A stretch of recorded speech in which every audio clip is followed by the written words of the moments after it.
Whakatapu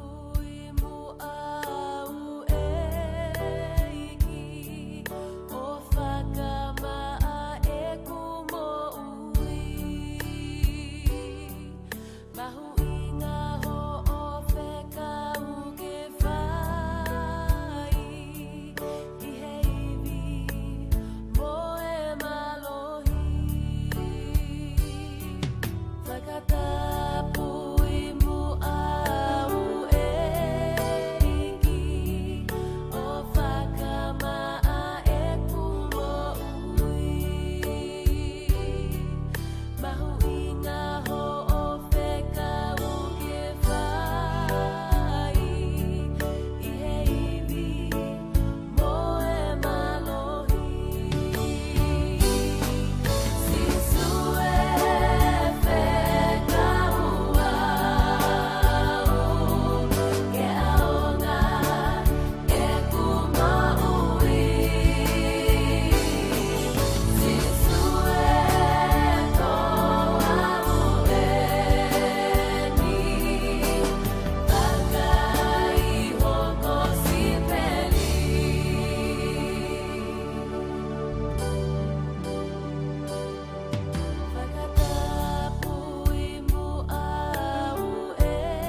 Malo mua ho hiki mo ka inga e tau maa ua e pongi whakakoloa ko e ni. Pea ku tari loto fia ki mo tolu hono ko toa pe o ku mo kau mai ki he polokalama ko e ni ai whi unu koula ai tonga. I he pongi tokonaki ko e ni ko hono aho hongo fulu maa wha o a kosi o i ua awhi ua taha. Pea watu ai ofalahi ki tingi mo tolu hono ko toa si i ka inga tonga o ku mo mea mai pia me he tapa ko toa pe o i kolope. Atua tala monu ke ting mo tolu he pong ko ni whakatawange ke mo mao ha aho o ku fonu i he keresi pia mo e laumarie aho tau o tua ko e tamai hewani. Kene kei whai tāpoi kina ki mo tolu pia mo ngahi whamiri. Malu ia ki mo tolu me ngahi whakatu tāmaki ko toa pe o e aho.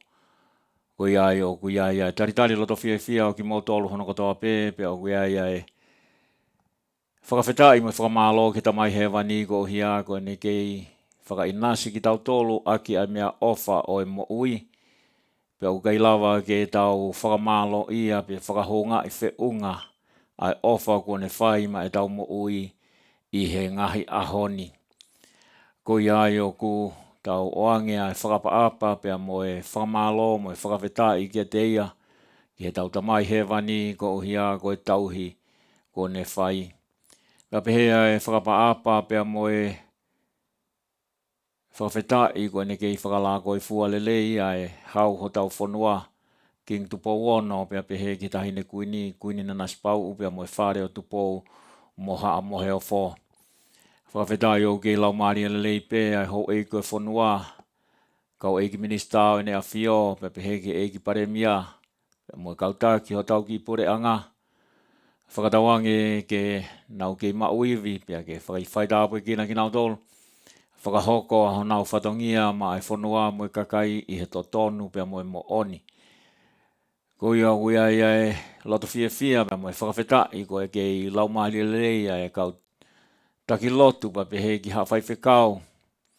Whakatawange ke ne kei whoaki iwi ke te nau tolu ko hia ko e whatongia mahu inga taha kono teu i o e laumari o e tangata mo e whewhine.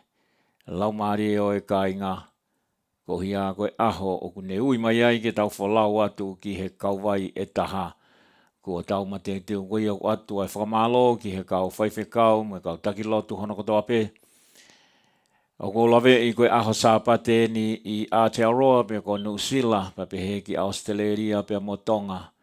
Atua tala monu ke te mo tolu whakatawange ke mo mao ha aho tapu o ku whonu i he keresi mo e laumari o e eiki. Pe kotui ko e pehe pe ko aho sāpate i tonga o alu kotoa pe e whakakaukau. Ke ngahi mea kotoa pe na tau wao sia lolo tonga e tau kei i tonga tau tupuha ke he kai ke ngalo. Pe he kai pe ke ngalo he tau mo ui ai aho sāpate i tonga.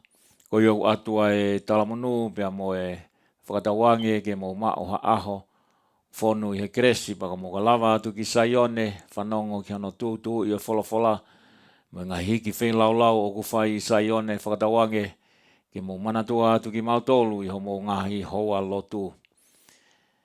Hoi ki mo ka inga o atu ai ofalahi ke ting Mautolu si kau tau koula.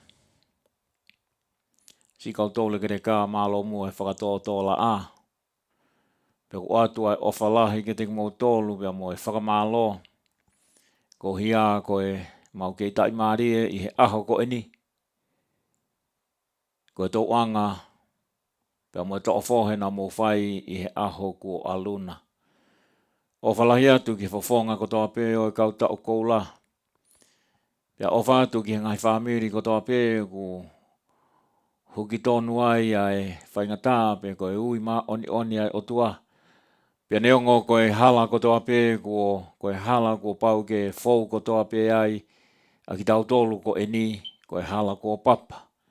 Pia ko hifonga ko pau pe ke tau hifo ai. Ka ohia koe ngahi mawai ko whai. O ko whai ai e tolo i mata. Atu ai ofa. Kia te mo tolu hono ko toa pe. Tau te whito he ni ki he si whamiri.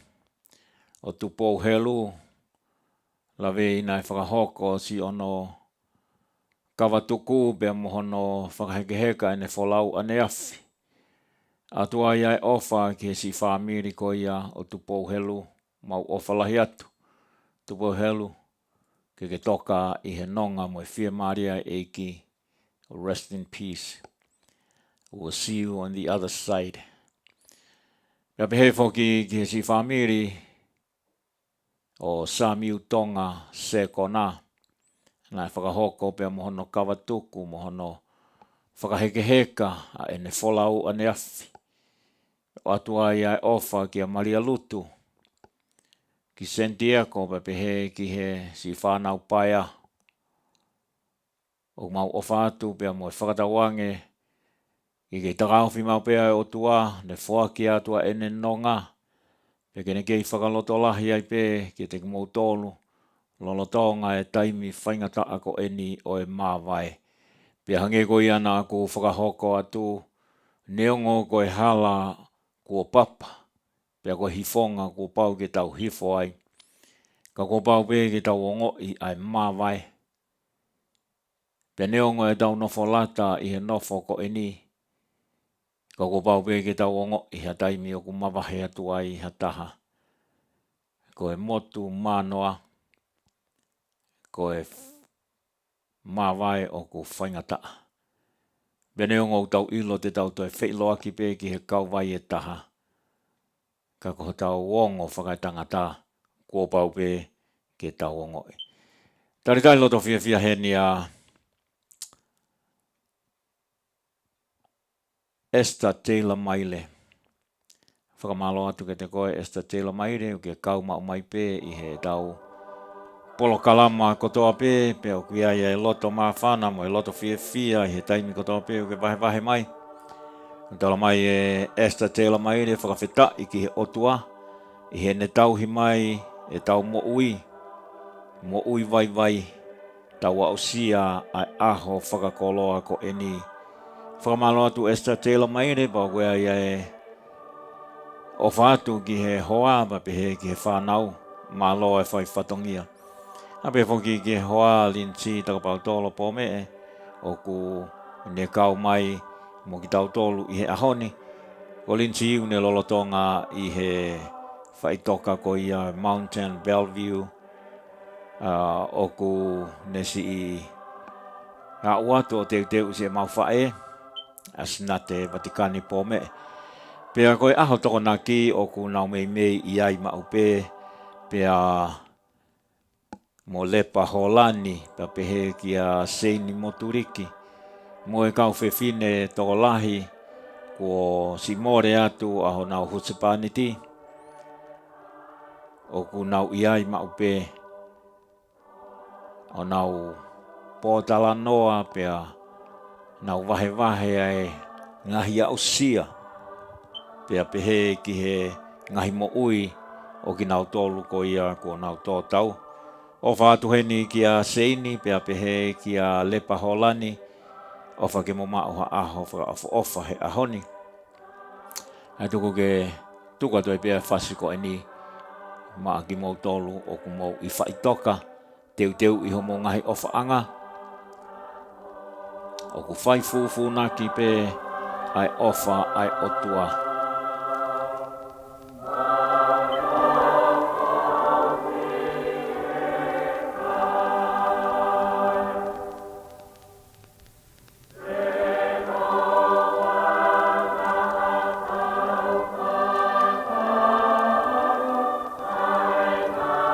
Whātu ki te koe Seini Moturiki, pehe ki a lepa holani. Ko ni whahako mai linti ko au mo Seini Moturiki mo lepa holani, o mau i whaitoka Bellevue. Koe o whātu, pehe koe whasko eni, atua ki a ofa. Ke te kumotolu, linti Seini mo lepa holani, ki he whaitoka Bellevue.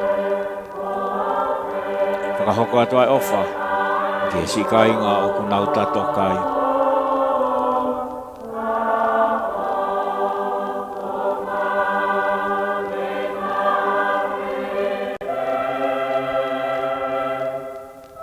Whakahoko atu ai ofa, Siak whae.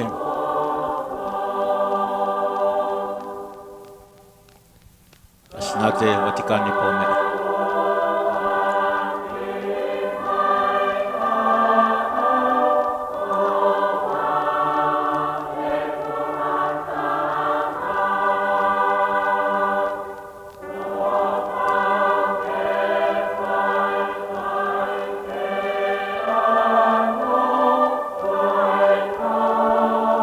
Whātulinti, whātia te ngō tōlon katoa pēu ngō lortonga i whaitok.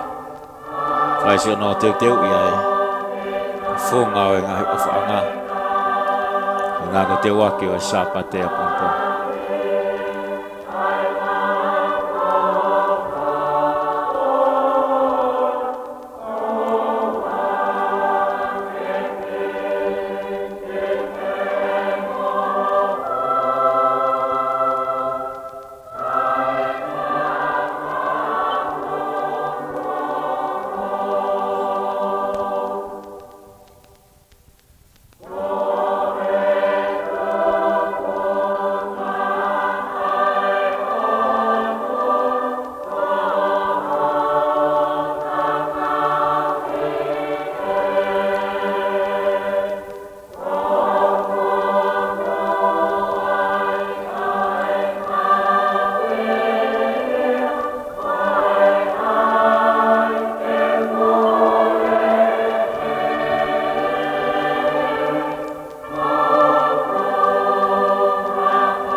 Ko ia hoi makainga ko e whasi ko iana e o atu ia ma te kinau tolu o kunau I whaitoka whai hono teu ia e singahe o whanga ko o whātuka te koe seini pa pehe kia lepa pia mo lepa holani pa pehe kia linti whakauka tua e ofa ki mongo hoa kia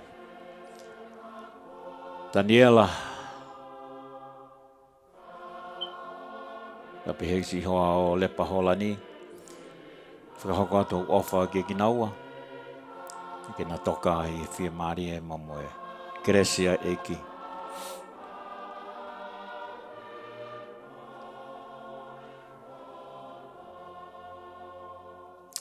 Ko ia hoi ki makainga ko e tautaimi he taimini ko e tahataha tolu hiwa pe ko e toe ai miniti e wataha ki he hongofulu maua.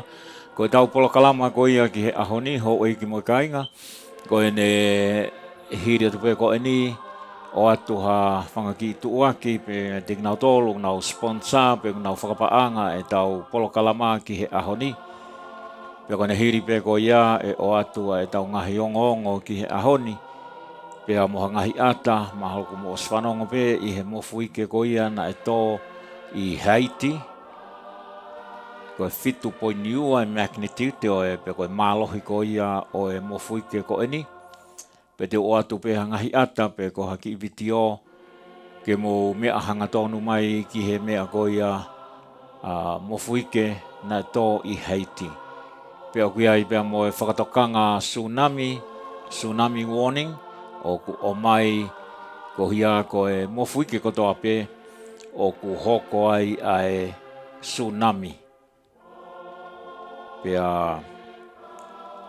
ko e ki ilo o ko ma'u whikau aki pia mo e mofu ike o ku tupunga ia pia me he ngaue ai whariki ko ia ko I tahi o ku ngahi maka whariki ko ia I tahi. Pia o ku ne ngaue ko ia o ku makape ai vai. O asia ke fukahi tahi. O fufula ki o lunga, o hange ha fupeau ma o lunga, pene toki whanonga tu rewa ki he wheitu o ku huu ki ai au pe koe peau. Pia koe ai ngai whetu o whahake ai ngai tsunami koe ni. Ka koe tsunami warning ia, mofuike kotoa pe o iai ai whakatokanga tsunami. Ko ia koe mofuike koe ni uhoko ia I Haiti. Ka te toko o atu ai vitio pe koe ata o e mea koe ia uhoko I Haiti. Pea pehe whoki ki he highlighti o e ngahi spoti ko ia e Olimpiki. Olimpiko ia na toki whakahoko I Tokyo, Siapani. Ko e talanoa o ku highlighti aki ai Olimpiki ko e ni, tau te whito ki Amerikani. Ko e talanoa ko ia o e uluaki tahine uri, pe ko e uluaki whewhine uri. Ko nei kuna ai sipoti tauwhangatua pe ko wrestling. Ko e tokataha ko ni ko Mensa Stock. Pea ko e tokataha ko ni na ane pore aki a taimi ko ia koe na ane mahino ai kune wina me tari koula ne to'o ai fuka Amerika. O ne pulu pe ne hiki ki o lunga pe aluna o pe hono loi mata. Ene pore aki a Amerika. Momona tui ko e taimi eni o ku huai ai whahinga culture ko ia ko wokeness pe ko cancel culture. Aia o ku nau ko e kakai ko e ni o ku nau hanga o whinga I ke o ngoi he kakai Amerika. Ko e whonua ko e ni o ku kovi, evil. It's a racist, whonua laulanu. Pa koe uhinga pe nau hanga o mai e ngahi ata ko ia. Ko na uhinga ke ongo I maa pe ongo I feel guilty a kakai Amerika ko hia ko e nau hui ki nau tolu ko e kakai Amerika. Ko taha o e whahinga culture o mai he wokeness o kune hanga vai ua pe kune hanga vahe ai whonua. Pea ki mua ko ia o e Olimpiki na whaka eke ai whanau university mo e whanau korisi. Pea whakamahino ai ngā ue ko ia ai kau polofesa I ngahi university e nau hanga furihi a whakaukau o e tokolahi o e whanau ako o nau tui ko e whonua ko e ni it's evil country, it's a racist country ko e whonua laulanu, whonua o ku kovi. Pea o ku nau whinga I ke oua na a lea aki hataha I'm proud to be an American. Pea ko pore aki a Amerika. Pea ko e lea rewa taha o ku whakahoko ki he kakai ko e ni ka pau kei te ke pore aki a Amerika. If you don't feel proud to be an American, then there are other countries. O kuea ia ngai whonua kehe. Lava ke hiki ki ai ka pau kei te ke pore aki a Amerikani. Peke kāta ki o whakama opo ho mea, get your stuff and move to other countries, like China or Afghanistan. You can move there and then you'll find out the best is in America. Ko ia koe kona ia o ku mawhola holo he taimini. Pea koe tokotaha ko e ni a Mensa Stock. Hange ko ia na whahoko atu. Taimi ko ia na ne mauai a hono me tari koula. Na ne fu pole au pito. Pea ko taimi ko na eke atu ai. Taimi ko na unu atu ai e kau whai niusi ka tau te whito ki he kau whai niusi ko ni koe o ku liberals. How do you feel about USA? Amanaki nau tolu ia koe tari ko ia o mai he tahine. I'm ashamed to be an American. Kana ke he tari na mai tahine. And she got a big smile in her face. Pene pehe mai rewa ki he tokotaha ko ia na ne o atu ki ai whehui. I am proud to be an American. I'm proud to be USA represent USA. Pea koe tō lahi e ngahi media, nei kei nau hanga o fukawa ai talanoa ko ia o e tahine koe ni Mensa Stark. Koe uluaki hono uhi ngahi o tonu ke kawa he e ngahi niusi. Koe first black lady, pea koe black Olympian. Kone winner gold medal i he wrestling. First in the history. Pena tonu ke kawa e he ngahi mainstream media ai talanoa o toko taha ko eni. Kau tuku atu ai ata ko ia o Mensa Stark. Pea lava ke mo mea mai ki ai how proud she is. Alu pe hono loi mata mo ne. Proud to be USA. Mensa Stark. I he kuonga ko eni mo taimi ko eni o ku whengai ai liberals, me koe wokeness, me koe cancel culture. Genau hanga o whakakonahi ai atamai o e whanau. O hinga ke nau ongo i mā hono ui ki nau tolu koe kau Amerika. Koe no taha pe. Kuia e ngahi whonua lahi i mā mani. O kutotonu ke whakama opo e nau ngahi mea. Get your stuff and move out of the country if you don't like this country. If you don't feel like you're a proud American, move to Afghanistan. Move to China. There are a lot of other countries you can move to. You can be proud of Afghanistan. You can be proud of China. Just leave the people who are proud of America to stay here in America. And one of them is Mensa Stark. Talanoa ko ia toko taha ko e ni Mensa Stark. Ko ene dream. Ko ene dream ke ni hanga whakatau ha food truck. Pe ko ha mea lere o ku lava ke alua e ne whae. He koe businessi ane whae koe sell food. Pea i he taimi ko ia whatatau ke whakamatala ko ia a Mensa Stark. Koe ki sariote ve e ua pe na ngau e aki e ane whae. Whakatau aia e ne Papa Kiu. Si teke ato tu haturiki o whakatau aia ne Papa Kiu. Koe mauanga mo uia ko ni koe na e whaia ki hono ako i mono race e tokotaha ko e ni. Pane awai ki he tuunga ko e metari koula i he Olimpiki. Ka ko tala noa ko ia koe ki he dream be ko whakaamu ko ia a Mensa Stark. I he mau ko ia koe ono metari koula.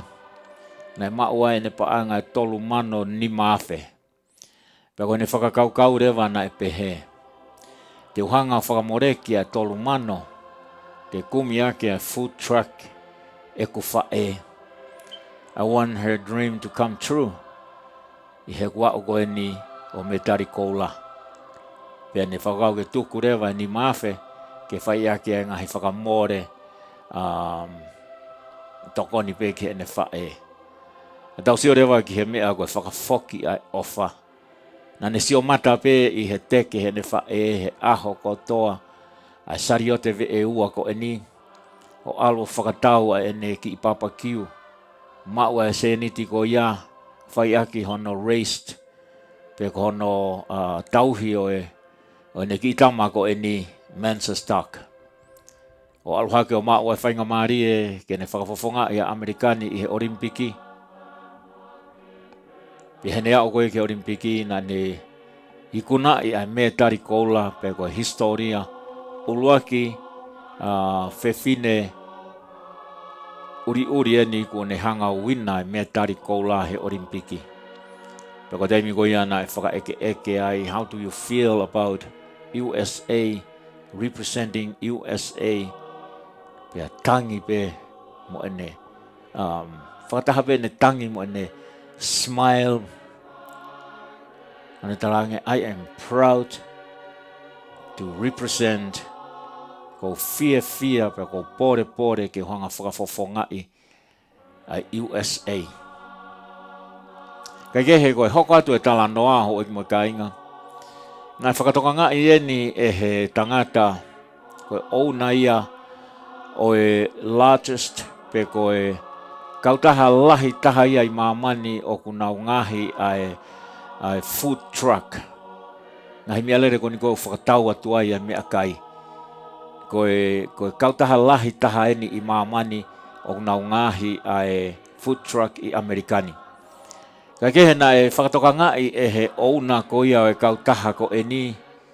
Ai tala noa ko ia pe mo ene sio I he tokotaha ko eni a Mensa stock. I hene proud ko Amerikani. Pea peherewa e he ouna o e kautaha ko eni. This country gave me a lot. This country gave me everything I have today. USA gave me everything I have today. And I think it's about time to give back to the country. Pea ko iai koe, pehe koe tokotaha ko eni. Mea ko toa peo ko mau na whuaki mahi whanua ko eni Amerikani. Pea ko tuk maari e ko eni, ko hia koe whanua ko eni. Pea ko whia mau ke u whuaki, whakafoki ki he whanua ko eni ki Amerikani. Ko iai na ene, ui ene kau maalunga ne kau taha bantalang ko whia mau ke tau ngahi. Ai food truck pe koe mea lere, mea kai, maae, whae e toko taha ko eni. Pako iai na nau loto taha rewa ke ngahi, brand new from scratch. Now design ai mea lere ko eni food truck, maae whae ai toko taha ko eni Mensa stock. Peo whiunga ai mahu inga o e mea lele ko ia o nau ngahi mo paanga e ua kilu nima mano, 250,000.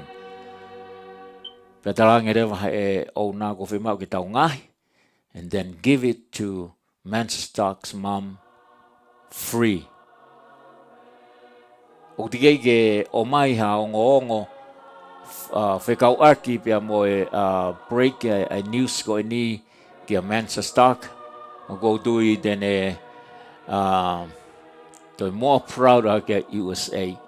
I he taimi e whakahoko atu ai ki a teia ai tala noa ko eni. Hono ngahi e kautaha lahi taha ko ia I mamani. Nau ngahi ko ia ai food truck.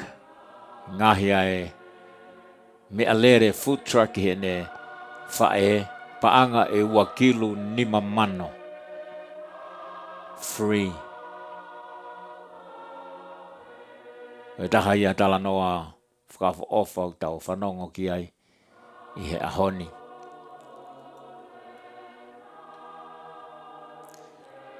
Ko e toko taha me tariko ola he Olimpiki. Nei race ne whae aki pe ne teke ai ki I Sariote Papakiu. O mau ki paanga ko ia whae kano tau hia Mensa Stock. Ahoni Mensa Stock I he ne mau koe me tariko ola na ne loto ke ne give back he ne mam ke whakahoko a ene misi ke mo oni. Ona ne palani ke to'o ene tolu mano. Kumi aki ha mea lere food truck a ene whae. Pea I he taimina e whanongo ai pea sio ai ouna o e kautaha lahi taha koe ni mamani. Nā nau pehe he ouna. It's about time to give back. Me ko iai na ne palomesi ke ngahi ai food truck whiunga mo paanga ua kilu nima mano 250,000. Very nice, very nice.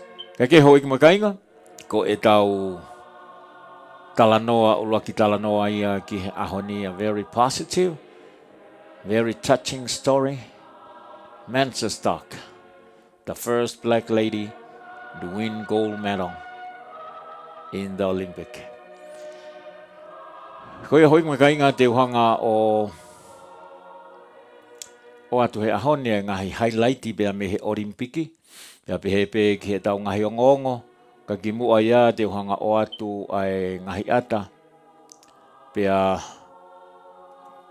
me he talanoa whakalirifu koia i Haiti ki he mofu ike koia na e tō i Haiti.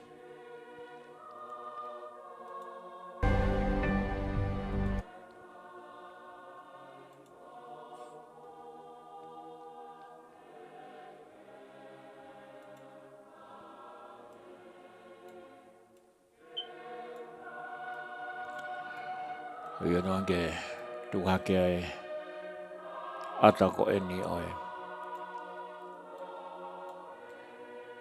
Mo fuike koia na tō i Haiti, whiunga pia moe 5.2 magnitude, pe koe mālohi koia oe mo fuike na whiunga pia moe 5.2.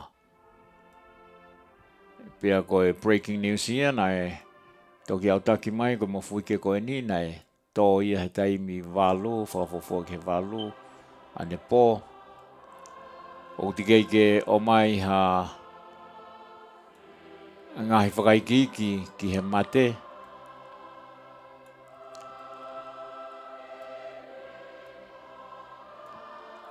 O iong motolu mo o swanongo i he ongongo koe ni. Te uhangarewa o whinga i ke tuku atu i he wawetaha. Ke mo mea mai ki ai. Pea ko tui koe tokolahi te motolu mo o swanongo ai. Ka ko whaamu pe ke o atu ai ngahi ata. O e ongongo koe ni. Ke lawa ke mea mai ki ai a ho eiki. Pea pe heke te motolu sika i ngā tonga. Koe mofu ike koe ni na whiunga pea moe 5.2 magnitude. Pea koe mālohi koe ia o e mofu ike na 5.2.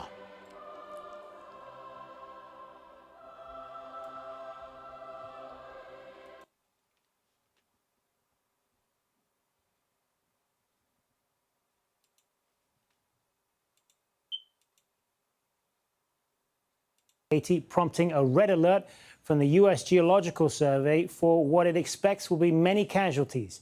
Buildings have collapsed and a number of deaths have been reported. The epicenter was about 160 kilometers west of the capital, Port-au-Prince.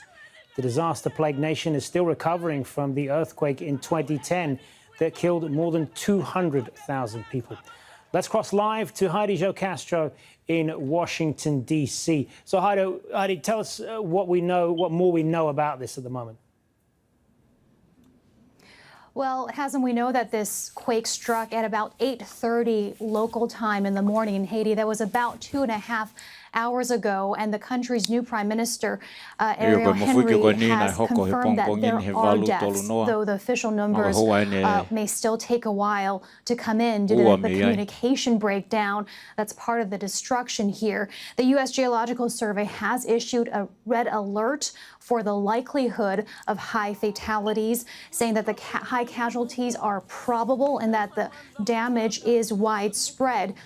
Now, of course, this couldn't come at a worse time for the worst circumstances. Haiti is still struggling to recover from the magnitude 7.0 earthquake that hit in 2010, which was smaller than the 7.2 magnitude measured this morning. That earthquake, of course, leaving close to 300,000 Haitians dead, destroying homes for 1.5 million.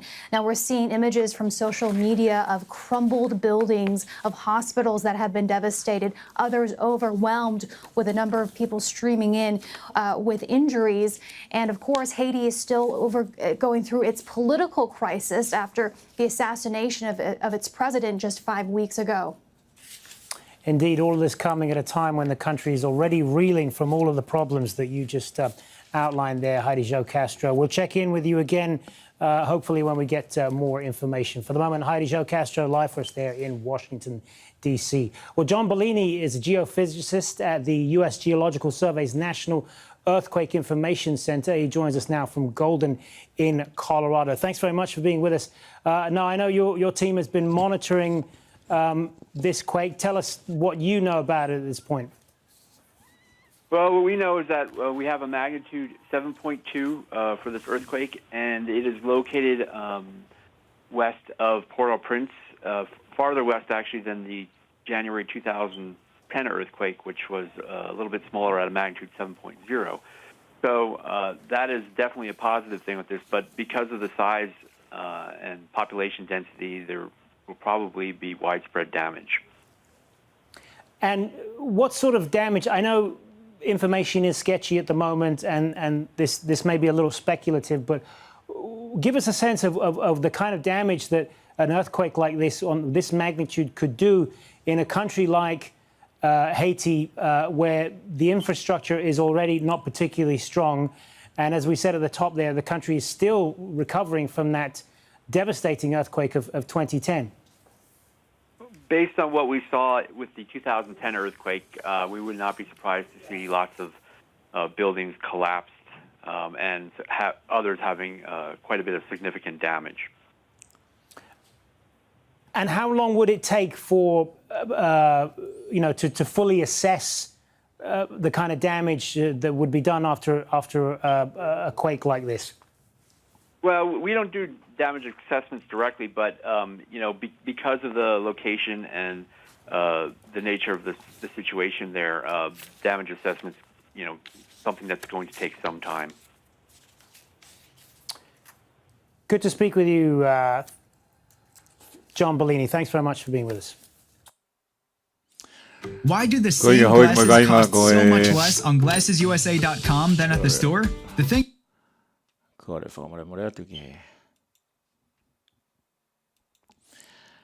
Koe ongongo ia whikawaki pia mo fuike koe ni oku si lawe ai ho tau kaunga api ko Haiti. Koe fitu and koe Texas niua. Governor Greg Abbott tweeting out this solution. Texas.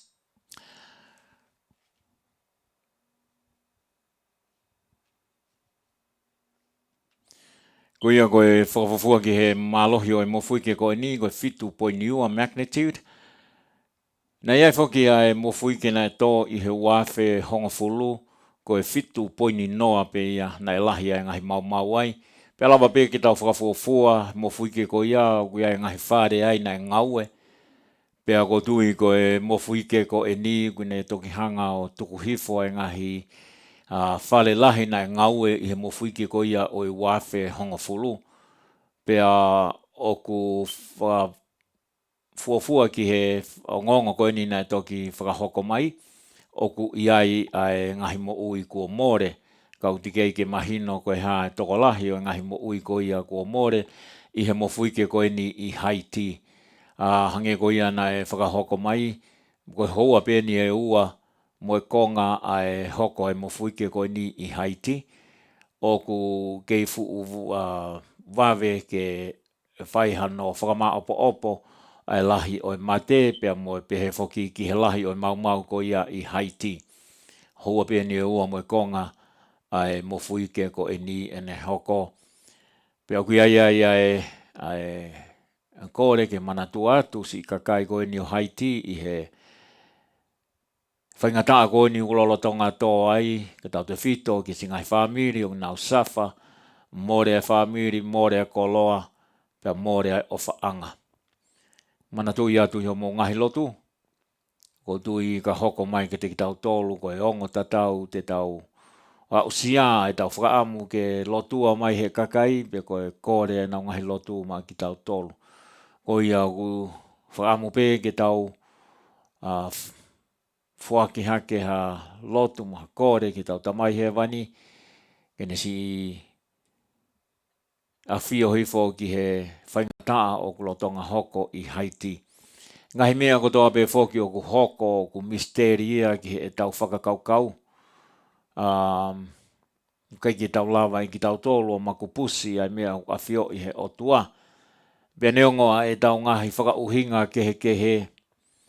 Kau tala mai pe he wholofola ko e tau whaunga, o ku kehe au pito me whaunga e otua. O ku tala mai pe o ku tatau ai mamao e tau whaunga me whaunga e otua pe mo mamao o mamani ki langi.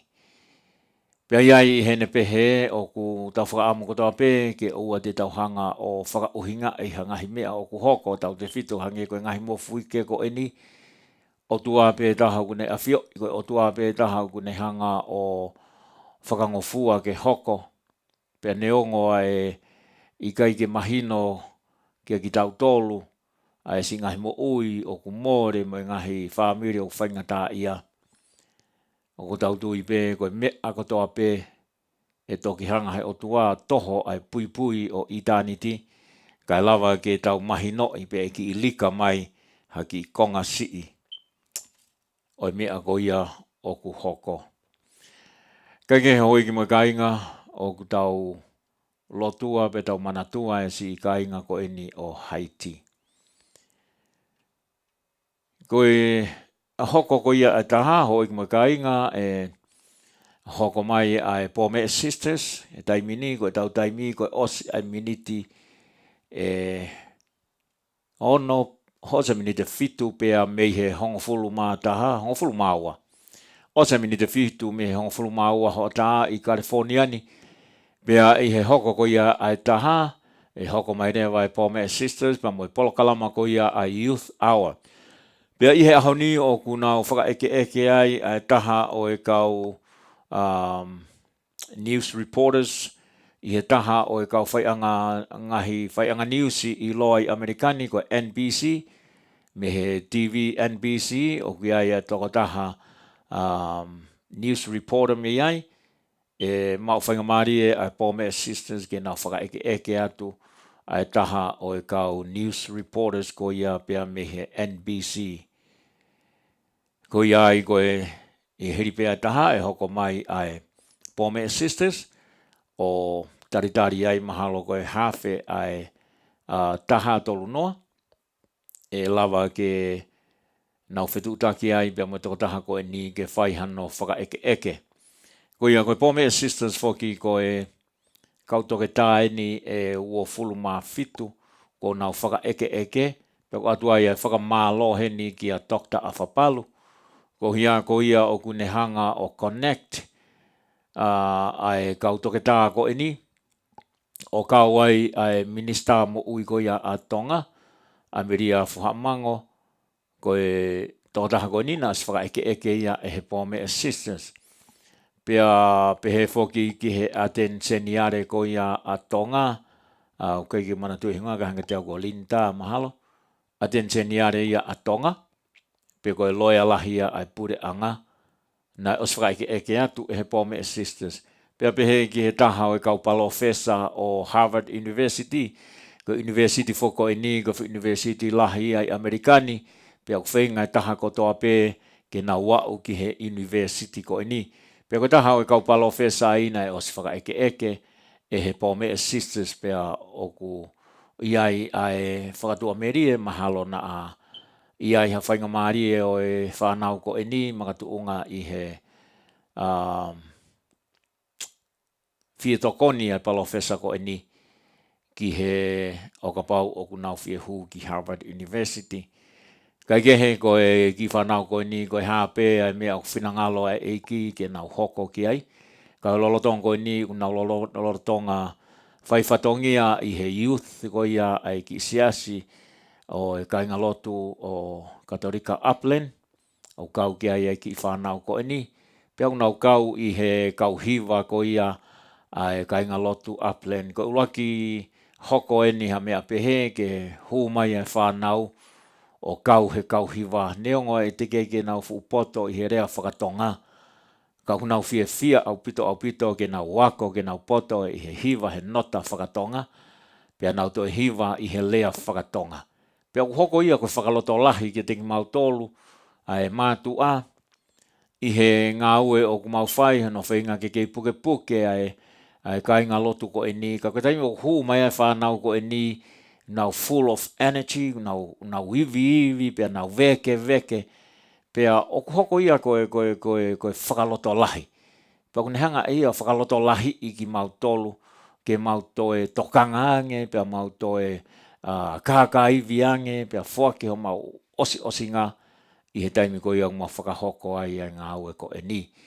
pe o ku amana ki ke whakahoko e nā wako whaiva, nā wako e ngahi whaiva whakatonga, o hia ke nā uruaki peke nā poto, pe lawa ke whauai haki kulup show, ko hia ko e mau ulu au o ku hanga mai, pea pehe ki he ngahi whatongia o e community ki he kahau o ku lava pe e he ki whanau ko e ni o whai ha ngahi entertainment, ngahi show ke whakawhiawhia ai aki ai kakai, pe ai kai ngatai, pe a tokoni ke mau ngāwe. Ko ia ko e ki o ngongo pe ia whekau aki pe a moe whanau ko e ni o ku nāo whai whatongia i he youth hour. Pa ui au atu ai whakamālolahi ki a Dr. Afapalu. Pēnā o mai whoke au ngongo ko ia pēr mei tonga, pēr mei he reti o tonga, o whekau aki pēr moe polokalama ko ia o youth i tonga. O kuia ia tau fia ma kehe ko hia ko e lava ke muiaki, pēr lava ke ngaue ai kautaki o e whonua, pēr pehe kautaki o e ngahi siasi, o hia ko e tō wholofola ko ia, ai hau o tonga, king tupo wono, ke tokanga i kina, ai tō tupu, ai youth, ai talawau mo e whine mui, ko hia ke lava ke whakamo ua i honau taimi, ki ngahi mea o ku lava ke langa hake ai mo ui. Pea ko iai o ku iai ngahi polo kalama, o tau whanonga tu ki tonga, o whakalere he youth, pea pe he whoki ki he polo kalama po ako ko ia o ku whakalere e toke tā uhila. Pea ko e polo kalama ko ia o ku toko ni ia e Esther Taylor Maire, pea pe he whoki ki he Pomea Sisters pa mo e youth hour. Kake hoi ki mo kainga ko e whanki i ongongo pe ia o ku lava ki o atu, whakaloto lahi ki he tau ngā ue, kai whakatawangi pe o ku ongo lele atu e whakahoko whatongia ko e ni pea mei Los Angeles. Linti ko e ni o ku whakahoko mai USA ki he auha. O whātu Linti, o whātu ki a lepa pea mo Seini, ko e Linti foki o ku kau ia he fia lahi pea mo e proud Americans. Ko e taimi ko ia ko e na si i whaia ko e whainga ko ia o ene pepa. Linsi pēna ne hanga o whaia ne mea kotoa, whakafono ene application, kore tokoni holo ki he kakai. Ko nā tūla ia o Linsi, o kai ke mā he seek help me kakai. O ku ni alo whaka eke i he ngahi ofisi a ngahi whaunga. Pea ko taha ia o e mea o ku very amazed o ku whakalata e te si o ku kakai e whonuani. They are willing to help if you ask. If you don't ask, ka pahe kai te ke eke, he kai ke nau tokoni mai, he kai ke nau whio mai o lea noa ia.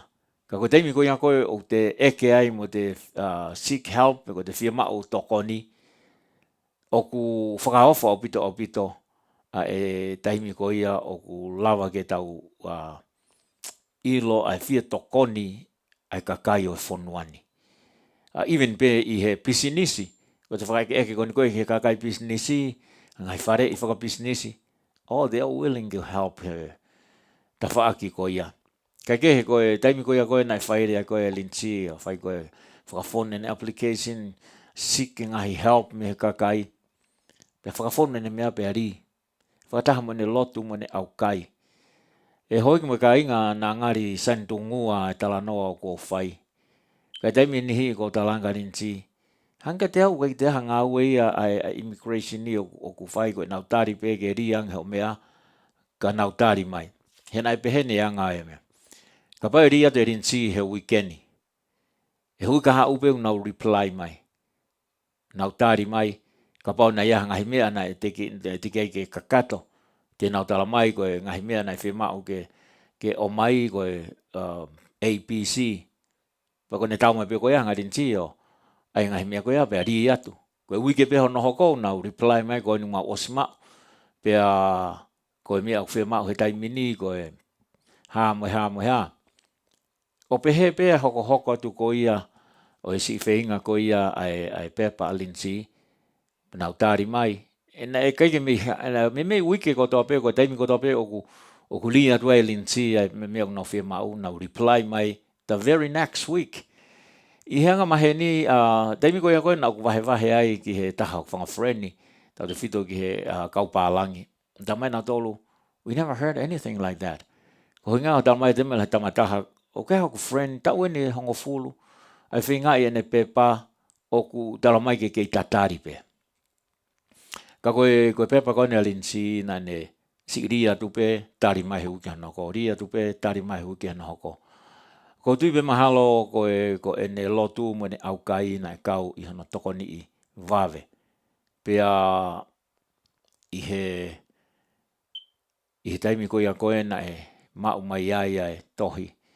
Ko tari a ene application pea fia mau ke alo fingerprint pea fia mau ke alo ai ene tā mo hafua ngahi mea ko ia pea tari ai ke aho ko ia ene interview ko aho ene interview na mao pau alu po o tari fitu tari a kakai kai hu atu taimna e ui mai no hingoa ke hu atu ki he office ko ia. Ko whiwhine uri na e hu mai ko ia ui mai ko a linsi pia hu atu a linsi. Mahana e lava hawhe hoa. O kuna hu mai ko satu koe na hu mai o kuna pa e he toko o mai ma whiwhine uri ko e kilo e poke haha fui. Tala noa a linsi na e o ku kata pe uri mo e hau pe hau mai koe ka koe ki tu a ku hau e uri o haki mai ka linsi pia. Pa ko ilo rewa fai longa le rei pa mawa tu ko ia hala pa e kia na fefe interview. Tama ia o mau ulua ki hua tu pe pantal mai. Just don't be nervous. I've been there. Pande kamata rewa ko e fehui. O osipe ko mea pe talang he uri congratulations. Ke pasi pe ko tari pe ni ki he aho ko ia e foaki ai aho o citizen, aho o, pepa green card.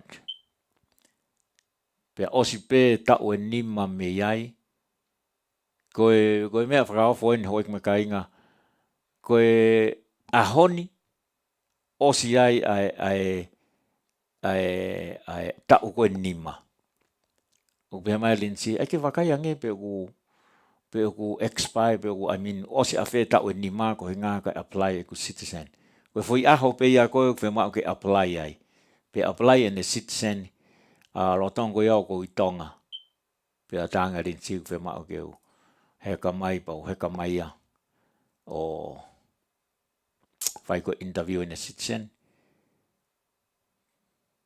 Ya tala mai ke tari ai. Ke aho ko ia ko fuaki ai ko ai citizenship ai fukakai una tanaki pe to fuaki fakata. Kai ke he ko ki tala noa pe ia ho ek mai kainga ki hanga o e feinga ko ne alinsi o ma o ne citizen. Pe ko aho ko ia ko na ma o ko ne passport o ta ia ko sila Amerika. Pe ko rea pe alinsi ka ti au. I am an American now. Pea ko se hifo ne tohi ko e USA ki au. O tami ko na ne ulaki folao atu ai ki no sila ne whakari ki hono whamiri ki ne whae pe mono whangatoko ua. Ai ne passport Amerika pe mo tai ko ia sila Amerika ai. She was so proud. E naka ki amanaki ai hono whamiri e sitseni alinsi i Amerikani. Ka kehe koe ki tala noa no pia ki whainga linsi na e aluta kai holo i ene whainga o kumi tokoni. Pea koe wike ko o sipe. Ma tautu mo linsi pea tamai linsi. Na ku nofo pea o look back ko sio ki mui. Ki he anga koe a koe u whainga koe ke mao koe a ku pepa. Kai ki hanga mahi no i pena anga fe Hange pena e seni pia hataha ki he, ba seni ki he.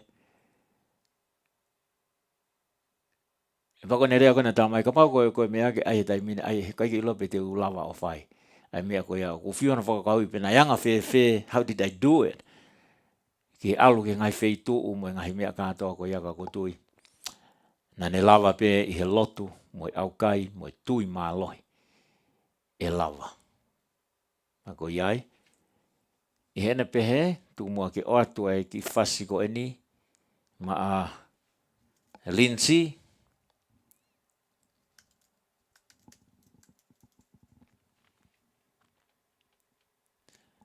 Ko e whasi mana ko eni o Lindsay, atua ke ofa ka te koe, atua e whasi ko eni ma a lepa holani pe mo seini moturiki, mo ki mou tolu hono ko toa pe, o ku mou mao ha ofa he ahoni, teu whanongo ki ai a whea. Good night. Take care. Ofa tika tika Lindsay, pehe ki a lepa holani mo seini moturiki, teu whanongo ki ai a whea. Oua.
Tuani kia Mary Melelatu taulahi ure polisi i hono tonga ngai kina mo e whai whatongia ma e pai ngā wāke tari wholau mo e whai whatongia ma ho tau kai ngā tonga whakalahe te koe Mary ka mo e ngau e lahe o kuke fuesia whakatawange ki o tua ke ne whai tāpu e kina koe o hia koe ngau e ka mo e whatongia o ke whai ma ho tau kakai Whamalo to e whakaloto lahi mai, Mary Melelatu tau lahi. O ku mau loto lahi, ko loto lahi.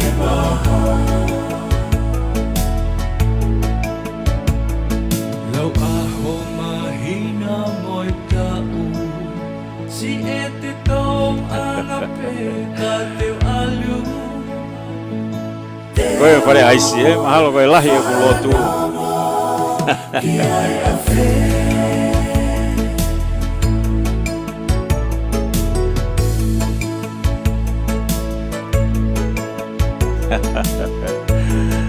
Mola he bedo fare ice.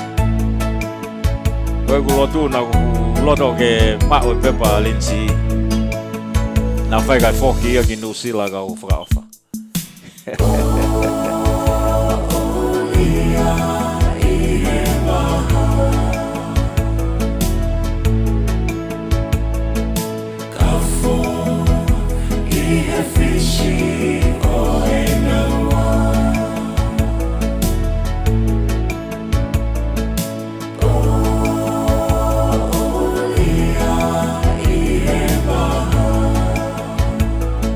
Drive safe, Lindsay.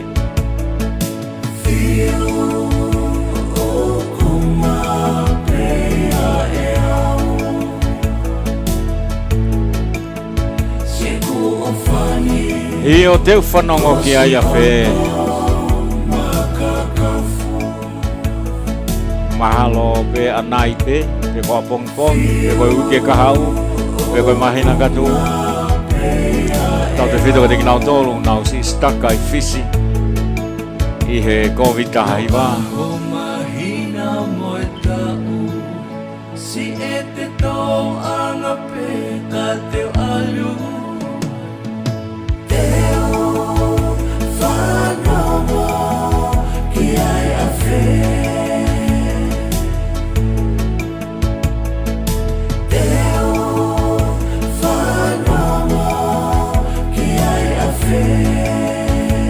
Malo Mary Mele la tu taulahi. Deo whanongo ki ai a whe. Deu whanongo ki ai a whe. Ko ia o koutu kau a Mary Mele la tu taulahi he. Hiwa whakataha hiwa ko e ni kana ofa anga. Pe ko a whe e toi whanongo e ki ai. Ko e mea mahui ngā pe e Mary Mele la tu tau lotua. Ko e tamai he wani pe kuni hanga awhio e hifo. Ai mea kotoa pe o ku hoko he mamani. Pe o tau tui kotoa pe kune whai tāpu e kina hohoa. Neongo ai ika ike e whai ha whesio whaki. Ka kune ofa i tatau pe koe pe moe hoa. Whai whakatawangi pe kine whai tāpu e kina e hoa i Nusila. Lolotonga e whai whatongi au ke whai maho tau kakai i Amerikani. O whalahi atu ke te koe Mary Mele la tu tau lahi. Ka ke hoi ki mo kainga ko e tau uloaki whanongonongo pea me he tau kau sponsors. Pea koe ka ginau tolu na hanga whakapaanga e tau le dio ko e lolo kakala te au.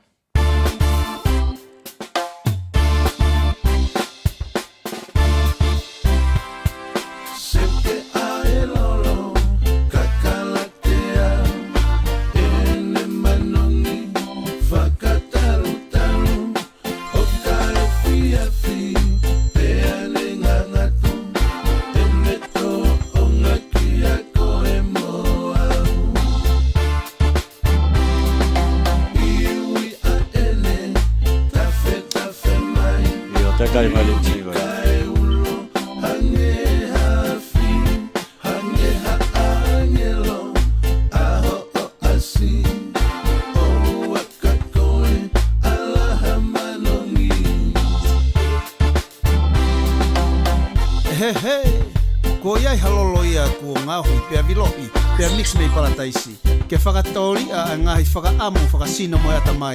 Ke miri pia ke whakasanisani mo masani mo whakamanifi. Pia ke foto aki a ke hakatoa ngā aholahi. Pia ke toki ilo ai e mamani koe loloni ia koe tāpu aki mei langi.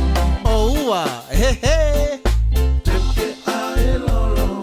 Io koe lolo kakala te au ia pia i he taimini o ku ihenia Lindsay.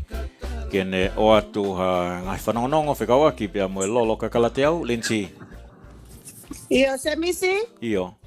Io, whakakoma. whakaloa ke. He polokalama whakawha ke tukumai. Tau ku kore peki he ka inga. Mo eik pe mua ka mo share te tau polokalama. Pia te teu whoki he polokalama e whanau. Pia mo e toke tā ko ni o mahu inga o pito. Ko ia tau kore peke hu whanga penga i whakatapu ku es whakahoko atu ka e ata ke u kau atu i he lolo kakala te au he polokalama he ahoni. Pea ko tolai au pito e ka inga tonga he whaitoka koni o Bellevue i Ontario he pongpongo e ni. Pea ku nau whanongo atu pea ia ko telefoni o whakaspeaker pe ka mau whanongo atu mau taktaha penga i o tsea whanongo atu ki he polokalama e. Walata. Pea ku talatu nau ofa ka te koe se mis. Io, si ofa atu. Taimina ke tā mai whasi ko whawha ia nau si tolo i mata. E kau whiwhine ko ni ko e ofa ko nau ngai hoa o whaanga. Ko ia. Se in moturiki ka pehe whakarepa holan manuele. Pea pehe whoku i lo whinau mo nau tolo. E kau whiwhine i Ontario o nau si i more nau ngai hoa o whaanga. Pea ko ia ko stala peho ofa ki tau whae. Ka pehe whoki alisiatis. Toko ua whi ofa aki pome e mo Fred pome e mo Roy. Ko e ni o kuna whakaofa au pito. Pea ko ia ko usio ke ahia o e wheitu ko e ni. Pea ko iloi ko tau ngahi api malu e ni. Neo ngai tau takai holo ka te tau whakataha mai ke fu api ko e ni. Mo usio atu ke he pulupulu e tahine ko na o fuka Amerika. Ka ko e malae ko e ni. Lahi au pito ngai whaitoka au toa ngai fuka Amerika e. Ko ia. Pea tau fia ai. Ko ia. Paku whamawhana whanonga ki o taranoa ki tuunga nei maua pe pa whamaloa ki a whare aisi tohi mai roto o ni he polokalama ko ni aspea whare aisi o kuma e tau fia hange a whare aisi a ko ni ko kau tangata eiki ko ni o nau kau mai ki tau polokalama whamawhana au pito ko ule ke itai tā mai a whare aisi ko ia ko whamalo pe o whaeki tale mawahe mo ta apino whanga ne ue whahingi hengi wherere aki olo ngahi whatongia ko ne ku le halai pongpongi ni o a mai ni ki he whaitoka. Pea pehe fo ke kume ngai mea toko ni ki he teu ai misa pongpongi ngai whi lau. Pea whamanatu a tai pe ki he o polo kalamase mi se lau losario ai so se fo o upland yak nau tolo nau fie kau mai ki he lau losario ko ni me paki ai fia fita ko ai ngalo tu pe ko ta pe fie kau mai ki tai mi value a pio ane mo Antoni ka pe fo ke tau misa tonga ko ne apleni o fai he tai mi tolu e fia pongpongi e campus pe mo foothill I upland he tai mi tolu e fia wai pe tau kai nga tonga Sias Katolika Loma, pe ko hataha pe fie kau mai ki hai tai mitolu e fia pongpongi ko whamanatu atu pe ia se misi I he o polo kalama. Ka kou talanoa lewa foki pe ka lolo ka kala te au. Koia. Ki he talanoa kau whewhine ko ni, pe he foki whakahoko mai, pe mei he hoa o Pluno Hef. I he ne lava atu ki he mea whaka eiki hono sista na isi I pekia. Pe he toko taha ko ni ane ota lolo ko ni na e ave ko ni ki he kato teu ai whahu. Tō lahi ak nau tolu na nau whanongo pe koe lolo kakala te au ka na nau pehe. Koe hame e toi kehen koe lolo pe ni tau o mai mei e la e. Pe au tau ilo I peho no ngahi e niu. Ka I he taim koe na nau wa utono ata e lolo ko e ni. E ne sio koe ke ngahi kato teu o ki ai whanki lotion mo ngahi mea kehepe ai koe ni he whare tola tree mo mea pe. He mau kono toi a au he kato teu Ka hia taim kona e alai kona e whahu o to e kato teu ko ni pe au fongi mai ko e lolo kakala te au. Pe nau tok whaka mo o ni. Ta nau whakatau lolo ki nau tolu ka ukai ki ta tau ia pe mo e lolo kakala te au. Ko e na e fia e hoa koe ni o Pluno Hef pa whamalo ka KP Hef pe pa he ka Pluno. I he toi ota mai koe ni e lolo ko uhinga ko e fuufie mau ho nau whamiri. E nau whakamoni I ta ukai peke toi loi ai lolo kakala te au ia. Ko ia ko whatokanga te aki nau tolo o nau. Whanonga tala noa pehe ki ai pe a ngahi lolo hingoa ke. Ko taim ko te nau wai ki he lolo kakala te au pa nau toki hanga o ilo I hono whai ke he kai te aha launga. Pea moe o mai koe ai fofonga marimarika ki nau tolo taimi ko unau tāka I ai koe ai lolo kakala te au o hange ko whare aisi he. Pea pehe foki ki he ngahi whetau koe ai lolo kakala te au. Osi toka tui iha ngahi taimi iha wheitu upea koe fie mau o mau houa ua wha ai lolo kakala te au. Pau whakamaloa ki tare ki tā ki ala tu man ki ahua kau. Ka pehe ki he whakafofonga. Ko whamanatu at pe ka inga tonga. Koe whakafofonga koe I iuta. Ko ofa pa kofe. Ka koe lolo moe loshini moe ngahi koloa koe e lolo kakala te au. E tok tu uta tia ki sore iki I he wike kaha u. Koe whakafofonga ke mo te whanong ke whakahoko atu ko ofa pa kofe e whakafofonga koe o lolo kakala te au I uta.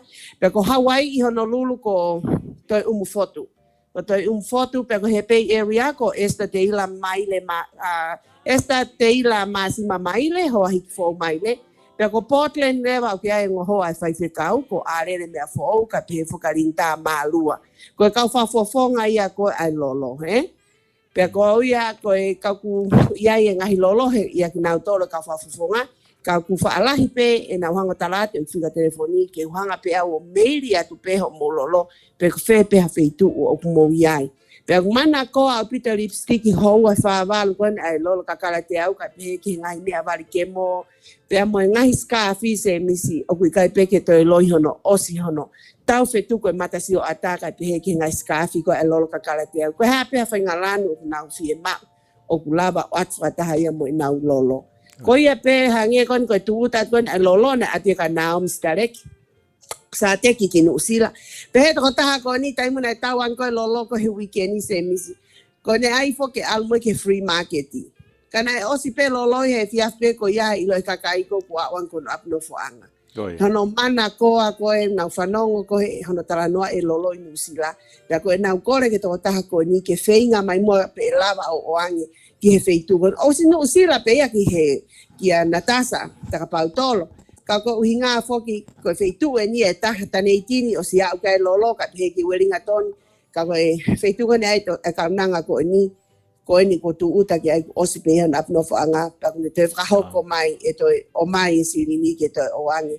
to fa moni e kakai o kai peke to loi e ngai polo kalama tu ake lolo he ka fa fofonga lolo ka kala te au i ngai polo kalama una tu atu i he sofa le te sofa e fiafi tu si te koto ape ka fa malo ake ka fa fofonga e ngawe lahi no tu aki ka pe ak na tolo pa va he manama mai ki lolo ka kala te au ko ia pe ka ko o fa lahi aka ki mo tolo pe hange ko lau e si o ke fuka se nisi mo oni ho va he ko e mea mo oni e te tui mo te aukai pa ki ha mea whaingata ki he eki.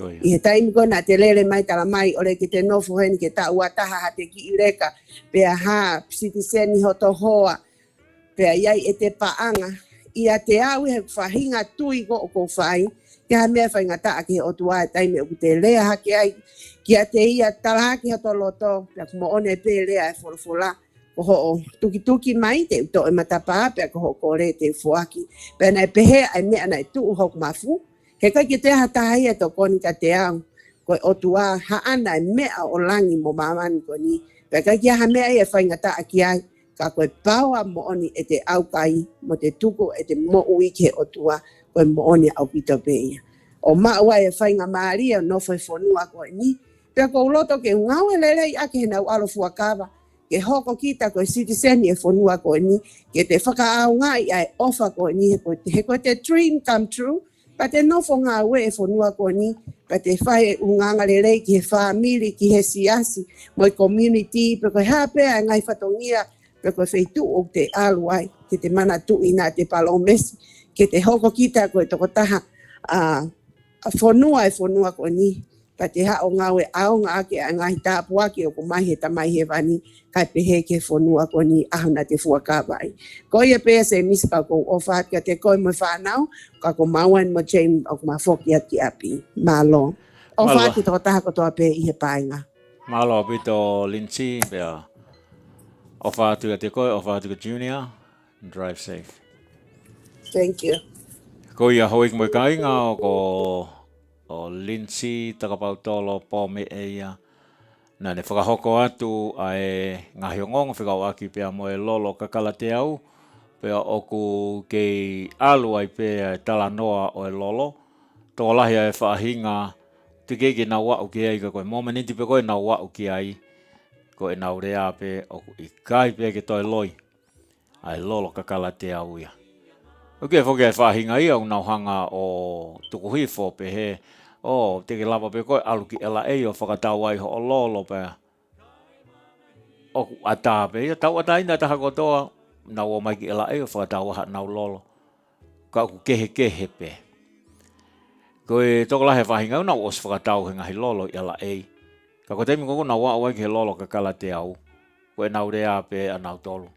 Ta au ki kai pe ke toi lo ia, o ku kehe pe ia, te alat kita whakatau i ela ei. Ka koe mea koe ia koe o ku kehe aki, koe perfect mix. Perfect mix, koe mix ia nai oange e Dr. Afapalu ki a Lindsay, o ki he ngahi fua, o e kakala pea mo e lolo. Pea koe taim ko mix ia i, o kui kai pea ke toi loi, ai tolonga a hona manongi, pea toi whakaafo ofa ki he kiri. Mo uilelei ko ia ai kiri i he lolo niu, coconut oil. Mo tōna mo whawhanonga mai ke polokalama na ma whakahoko atu pea mo Dr. Afapalu. Ko toka tāwhoko e ni o kune kau ia i he kau scientist. O kunau whekumi ki he ngahi mea i he whaito o pea mo e mea kai, food and drugs. Ko e tawhakia o kuiai Dr. Afapalu. Pea o kune fuu taukei au pito pea mo e department ko ia FDA. Pea tau taimarie ke iai ha tangata o kune i he mala e ko ia. Pea ko iai ko hono poto ko ia na ne hangarewa o ne hanga o fua ai whanki tulu tā ko toa pe ai lahi o kutotonu ke ai o mix whakataha pea mo e lolo niu ke mau ahono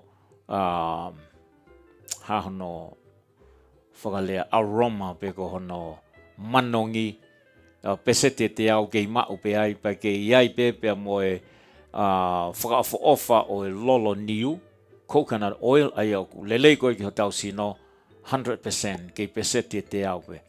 O whaingata ke whakamatala ke mea koe ni, mahalo ko tokta a whapalu pe ia tene lava o whakamatala atu ai ratio ko ia ke ene mix.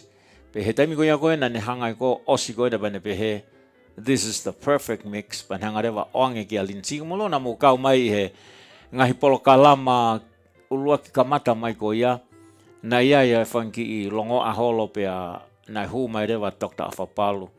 O ne hanga o whakaosi ai ngahi tala whiri ko ia ne talangi ko au na o hanga mix. Pe a kapau iaiha mea iku ki whare hopo ko au te utu uai o defend ai lolo kakala te au. Mo wakai ki he, it's very powerful ki ha toke tā o kune tala mai ko au na hanga mix. Pe ka alu o iku, pe ko mea koe o ku whakatokanga tuai ki te kumotolu ngō ngaue aki a hingoa o lolo kakala te au. Ka ku ikai koe lolo kakala te au. Ona hui ngahe ka pau alu pe a au ki whare hopo. Iha kakai o kunauhanga o su ia lolo kakala te au. And find out o kai koe lolo kakala te au ia. Pe a whakatotolo i o mao mea te kumotolu ko ia na mohanga whakatau atu. Ai lolo ko ni pe ko low sin ko ni without the authority o lolo kakala te au. Te ke lava pe ke mo uai. Kono hui ngā alu atu a tokta whapalu, pane ne whakamatala. This is not my mix. I am a scientist. Ko au na hanga ave a ratio ko ia ki a linsi. Pa ko rea ko ia tokta whapalu. O ko ke manatu ina ne pehe. I gave it to Lindsay and it is Lindsay's property. Pa ko kia hato tonu ia hataha. No one has any right ke ne hanga o eke ki a Lindsay a ratio ko eni. Ko secret pe ia a Lindsay. Pa kui a Lindsay pe ia pe ukune fia vahe atu pe ikai. Pe a koe mea ia ko ni koe o ikai ke loto ai ka whakafofonga ia ke toe iai hataha ke ne mix ko Lindsay pe. Ake a uhinga ke oua na iai hataha e launga i kehe ai mix. Pe ko iai osi palomese a tokta whapalu. Ka pau e iku ki whare hopo, I'll be there. Pe te hangarewa o whakamooni pe koe mix ko ia. Koe mix ia na kuhanga o oange ki a Lindsay pe ikai. So ki motolu mo ngawe ake a hingoa lolo kakala te au. Ka uteke ke authorize pe whakangofua ki motolu e Lindsay ke mo mix ai lolo. E lava pe ke hanga tokta a whapalu o deny pe e iku pe o whakafoki atu ki a te koe ke fua ai mo ua o ha mau o ku hoko ki ha taha. Ko iai ko ne malu taha pe, tuwangi pe ki a Lindsay ki ne hanga o mix. He osi oange tokta a whapalu ai ratio pe a mo perfect mix. Pe ko rea pe o mai me ngai fonua ko toa pe ko me ia o ku wa uai kakai ki ai pa nau pe he tau kai pe ke to loi. Pa toki ota mai rewa kakai ta ko me enu ku i ko real lolo kakala te au. Whakatoka ngātu te motolu o mo ngau eke hingoa ka mo mix. Ai lolo o whakahingoa ka lolo kakala te au. Mo manatui e iku pe ki a tokta a whapalu. Pe a iku pe o ala tokta a whapalu ki he whakamau a ngā o whakamatalai. It's not the lolo kakala te au. Pe e tūtūni rewa he whakamau. Ko koe na ke mix pe ke whakatau atu ai lolo ko eni. Mantu o silaiseni ai lolo kakala te au. Ko koe na ke hanga o mix pa ke whakatau atu ai lolo ko eni without ai permission mo e authorize ko ia ai lolo kakala te au. Ko hea pe ai tautea o atu he whakamau o whakatatau ke paanga o ku eke e ki nau tolu o ku nau sui ai lolo kakala te au e whakafoke atu e ke te koe plus pe a moe totongi whakamau anga plus pe a moe totongi o e loea. Ko ia na ke hanga o whai a ngau e koe ni without the authorization o e lolo kakala te au. Te ke hanga fua katoa ai paanga u eke e ki nau tolu nau sui ai lolo kakala te au. Te ke totongi pe a moe attorney fee, pe te ke totongi pe a moe justice fee ai totongi ko ia whakamau. So kono whakanono pe stay away. You can mix your own, but don't call it lolo kakala te au. Ko perfect mix, ko linsi pe o kuyai, pe o kufa o ia I he safe I a linsi, o koe ke hataha e ilo ki ai. Pe koe mea ia koe o ku makehe ai, koe mix ko ia na e, pe o ku whakapuripuri he o ku lotua. O koe kau whaiwhekau ko whaiwhekau whinau mea fo'ou, pe moe hoa o linta malua, moe kau whaiwhekau nau hanga o lotua. Taimi lahi te tau pehe, lolo kakala te au lotua. Yeah. You'll be amazed. Mea lahi ia o ku do miracle I he lotu a tātāpe. I he lotu a tātāpe, pe neongo koe lolo, kau whakafo mai hange koe whaawahewahe koe ia Dr.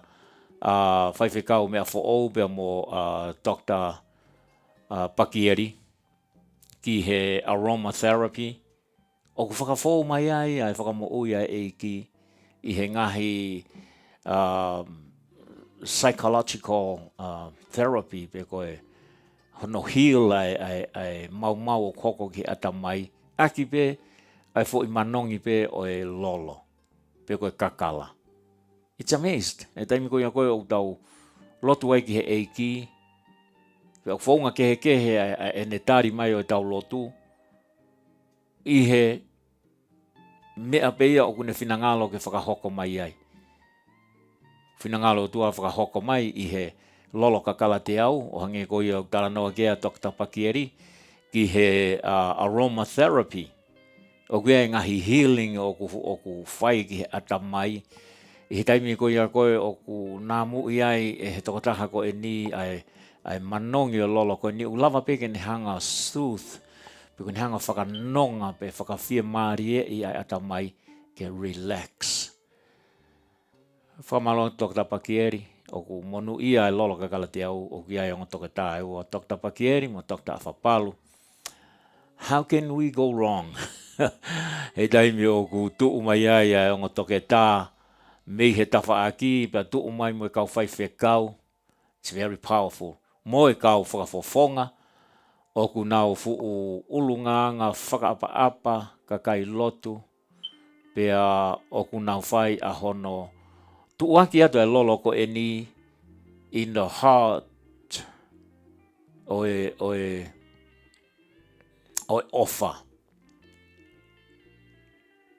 I he mafu o ofa, o ku kapate mo whanongo ki he polo kalama koe ni koe kau whakafofonga, I he pō tu si te whakahoko atu, I he polo kalama koe a koe ai sofa, I whakalata pito te whanongo ke nau wahe, ai kau whine ko e ni pea o ku toki tonu ai a rea ko upehe, nei ke api pe a whawhine, koe api a whawhine. Ko taimi ko nau tala noa I ki hangahi lelei. Koe ke au ki ai e taimi ko tala noa I he mātu a tangata. Whakalata e te tāno. He koe hau ia pia me he mafu. Koe ai rea o kupehe. Koe tangata is the head of the family. But the mother is the heart of the family. Koe tangata, koe ulu ia family. Ka koe whae, koe mafu ia o family. Whakataimi koko utala noa ai whae. O ku fuloloto au pito ia he koe hau mi he mafu. Koe hau mi he mafu o whae. Pea koe whae o ku I loto I he manawa ai mo ui. Pea o whiunga pe ia ke mau he whae ai mafu ofa. He ku kamata pe hono whawhanga I manawa ai ofa. Aki aiki mo ui ko ia I manawa. It's amazed how I creation ko ia o tua, pe ko whakatupu ko ia o tua. Pea moeanga hono whau o ki pepe, mo ngahi mea o ku whau aki, ukai ko mea kai pe, o ku whia mao ki pepe, o ku whia mao pea mo ngahi mea o ku neongo I manawa. O hau pe ki he kea tamai mo whae, tala mai he kau poto, o ku ongo I pe ia he pepe I manawa. Ngahi mea koto pe u hoko I tua, the baby inside can sense it. Koe mahu I ngai ke tupu, ke I loto koe pepe, o ku ia atmosphere ai whae, atmosphere o ofa, atmosphere o nonga. He ko teimi koe a koe oku hangai e he tamai o tā e whae, pe koe whakamamahi e whae, lolotonga o kui loto ai pepe i manawa, o kune affectia pepe. O stano pe kia e kau toke tā toko lahi. Pe o mahu inga lewa ai manawa e whae, ke e nofo i ha atmosphere o ku ofa, atmosphere o ku nonga, atmosphere o ku lotu, pea o ku ihe kau whewhine ia ko eni o nga whakahoko atu, ai polo kalama ko ia, ai lolo kakala te au i he pōtu si te, koe kau whewhine o i manawa ofa. Pe hange koe ana whakahoko atu e rinsi ane nei, ai whiawhi o ku iai ai, pe koe mea ia o ku si whiawhia i he, tokoni ai hoa ko eni, o kune hoko foki ko e Palestini o e Sosefo, i he kisiasi kainga lotu katorika o Apleni, ko e Sosefo, kulupu Sosefo, ko e kulupu e ho ik whawhine, i he siasi o si sukalaisi mo ka mane o ni ngā hoki muni, o kui ko whine ofa, i he siasi ue Siriana, o kui ko e kulupu a whawhine kau ako pe ko e ka koe kulupu e hoik whawhine o kunau whakataha mai o whao pe po tala noa ngahi mea ke langa haki. Kai kehe koe kulupu so se fō koe kulupu ia e hoik whawhine. Koe nau tau mua ke tokoni ki fisi ke apiako ko ia o ku wako iai ai ka wako pātere. Pe koe ka wako whaiwhekau ke whakapaanga ko ia koe o e nau wako. Pea ko toko ni lahi eni ki he e piko pō, pe koe katinari ko ia tonga. He kuia ia inasi o e whonua ko toa pē o kunau i apiako koe ni i fisi o kui koe Pacific Regional Seminary, pe koe seminario o e whanau he Pasifiki. Pea koe whakapaanga ko ia o e kinau tolu he ngahi apiako ni whakapaanga ia he kau e piko pō. Pea koe kulupu so se forever o kunau tukupā, ke nau whainga paanga i he tau ko toa pē o tokoni ki he apiako ko e ni ki hono ako i o e kau pātere. Pea koe ki ngata pē ai koe wike ko toa pē o ku nau whakatahataha mai ki mua ke nau whuaki mai nau ki se niti pe koe tola wanoa, pe koe tola tolu noa i he wike ki he wike. Pe koe au koe ia koe ki he aho o ku katoa nga i ai e aho e so se fo. Pea toki takitaha o rewa e kulupu mo ene inasi o whuaki. Pea koe haa pē paanga ku mao he aho ko ia pa whuaki rewa ia ki he epikopo ai a koe katinari a tonga he taimini. Kai he wike ko toa pē ku whakataha mai ai ai kulupu so se fo ai au ku Palestini ai a linsi. Koe Palestini ki mu ai ko Kalisi Stanley Lei, pe ko Kalisi Stanley. Ko ia na ne Palestini ki mu ai ngahi tau lahi.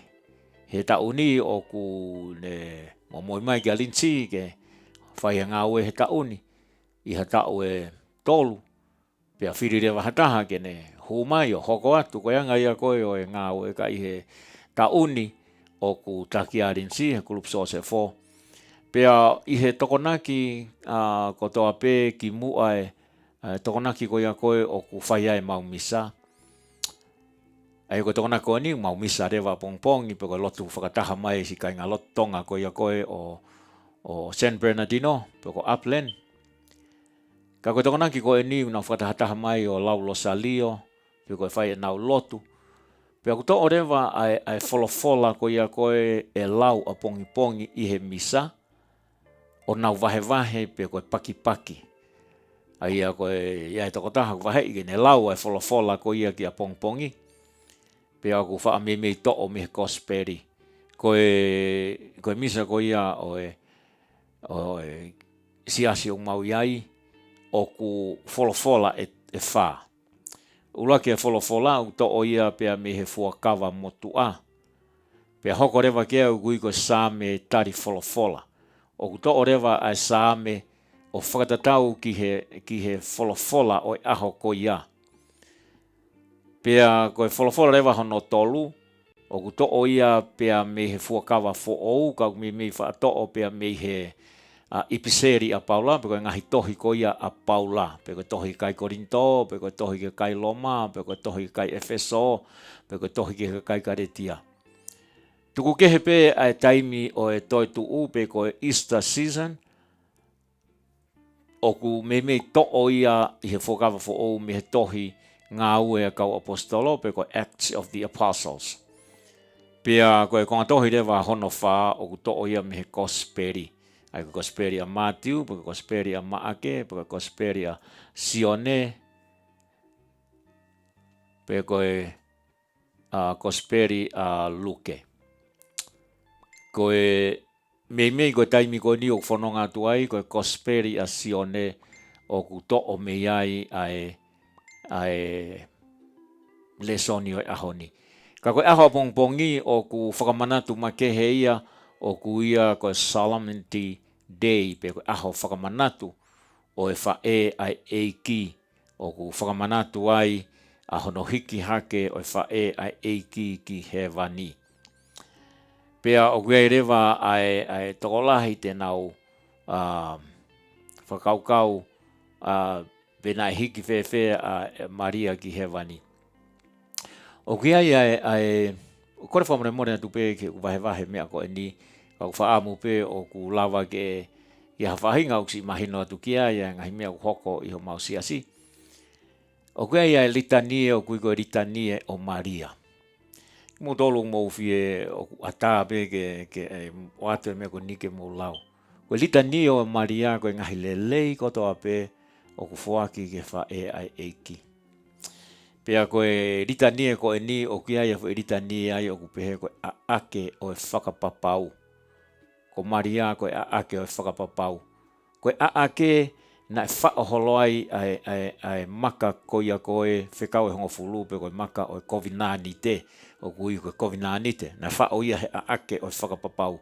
Ai koe whakapapau ko ia i he fuakawa motu a koe whekau e hongo fulu na whao ia i he puha ko e nina ui koe a ake o e whakapapau. Koe fo imahino tatau pe i he fuakawa fo ou, ko Maria na e whao i loto a sisu pe ko sesu, koe fuakawa fo ou ia, koe kovinani te fo ou ia, na e whao i he a ake o whakapapau, ko Maria ia pe ko mere, ai ko mere koe a ake o whakapapau. Pea kuia i rewa e konga fo i litani e taha kui koe whare koula. Koe whare koula, koe koula mooni o ku ihenia. Aia koe ake whakapapau na whaua kia e koula, hange ha whare. Pea i loto i he whare ko ia, ko tau whakamoui.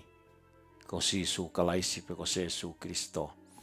Koe ki vahe atu pe ia, kau motolu mo whia mao ki he litania o Maria, the Litany of Mary.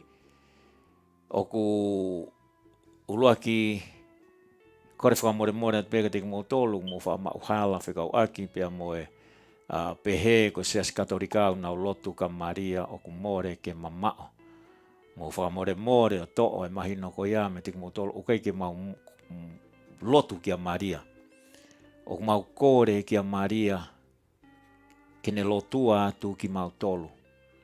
Lotu ko toa peo ku fou pe ia. Ko osi ko toa peo e lotu i he seas katorikau ko mau kore ni i he huafa Sesu Kristo pe ko Sisu kalaisi. O te kei kia ha lotu i he katorikau peo mau kore ni i he huafa o Maria. No, never before. Pe ko te kei ki hoko ia, pe he kai pe ke hoko. Lotu ko toa peo, fou ko toa peo, in the name of Jesus Christ. Koe ki vahe atu pe ia ho eki mo e ka inga o ki kai ke lotu a seas katorikau kia Maria. O ku mau kore ai lotu ai whae ai eiki. Mo mana tui mau pēko ulua ki miracle ai eiki. Ko haina ni hanga kore, ko ne whae. Pea teimi lahi koe ki tau hanga mahi no i how close the mother and the son. Ka mo mana tui ai kātonga koe ai kenai kāleli. Na they run out of wine. Pea i he culture koe ai kausiu. Ka pau kia hau kātoanga o ku osea waine, Koe taha mea whakamā pe koe mea ngari vare. Pe he katoanga koe nina whakatoka ngā he wha ai eiki o ku mei osi ai waine. Pane unu mai rewa ki he ne tā mātalange se su, sisu. O ku mei maha e nā waine. Pe ko hea taria sisu ki ai e whine. Koe haa ia ke te koe mo au, te keiki hokosia hoku hoa. Aia koe whakarea e ki, te keiki hokosia ai taimi ke whai ai mana. O te keiki taimi ke whai mana. Te keiki hokosia e hoa ko ia. Pe ko hea mea maria na whai, na keiki ne nofo ia pe hatu. O wha mai se su, sio ke ungari vare. No, na ta whoki pe ia, o pe hatu he kau tangata ko ia na tu mo whai e mea ko ia ten talatu, mo talango fua, do what he tells you. Because he knows une ilo a ene tama. O une ilo ene tama he keiki ne whakawhisinga i a ene mea hurea tu ai. Pea ta whoki a maria ia alu. Pena ta lange rewa na mu whanongo o asi na pehe se su. Asi hauia tala mai e mea ko ani. No. Na ta whoki pe koa se su peha te kautangata mu whakawhonu mai ngai sia.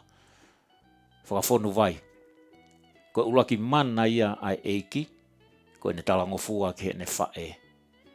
The first miracle i he mari ko ia koe kenai kāleli. Kono huinga ko ne talango fua ki he ene whae. Pea i he fo i tui ta tau. O ku talango fua ai whae ai ene tama ki he kore watu hene whae. Pea ko mea iau kore ai a ene lotu. Pea pehe kai ni, koe ki toi whaiha lotu he vani. Ka pau tau korea lotu ki nau tolu ki whes hipa kaki holo i mamani. O mea ni koe ki mo whalala ki he lotu ki nau tolu nau osi i he vani. Tau te fito ki he ene whae. Ui ki whaiwahe tu peho iki mo ka inga. Nā ko hamea ulawa ki tau whi nasi aki ai. Ka ko ai fiafi o ku whakahoko ai laulo sali o ko eni ai so se fo. Pea koe whainga ni hi unau. Peho, what is rosary? What is rosary? Ko hai lo salio. Lotu whaka otua mate, lotu whaka tampua. No. Ko lotu whaka tohi tapu ho eki mai kainga. Lotu whaka tohi tapu. Pea ko lotu ko niu koe ka lotu pe ia e katolika.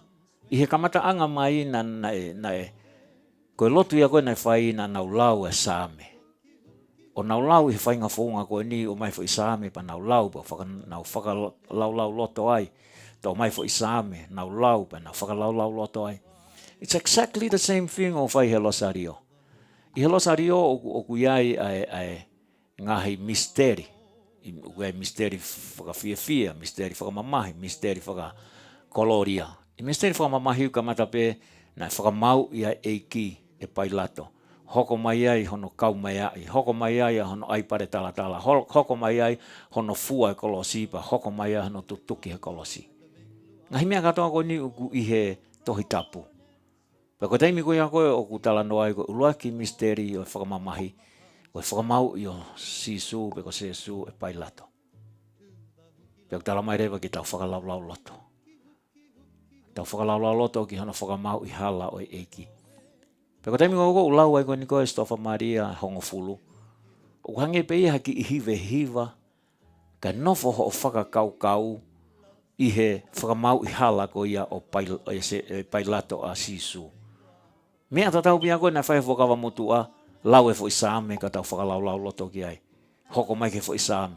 Pea ko osi koe ula ki misteri hono ua, kono kau maia i o eiki. Tau whakalaulau loto ki no kau maia i koe ne eiki. Koe hei mea tau wako me ai. Ke tau wako ke tau whehia ki he angahala. Pea ko teimi koe lau ai koe Stofa Maria hongo fulu. O ku tuku mai rewa whainga maria ni ki tau whakaukau ai. Ke taimi nai kau mai ai eiki. Hono sino na tau sio i he Passion of Christ. Whe lava i hono sino. Why? Because of you and me. Pea ko whainga maria i au tala mai tau whakaukau.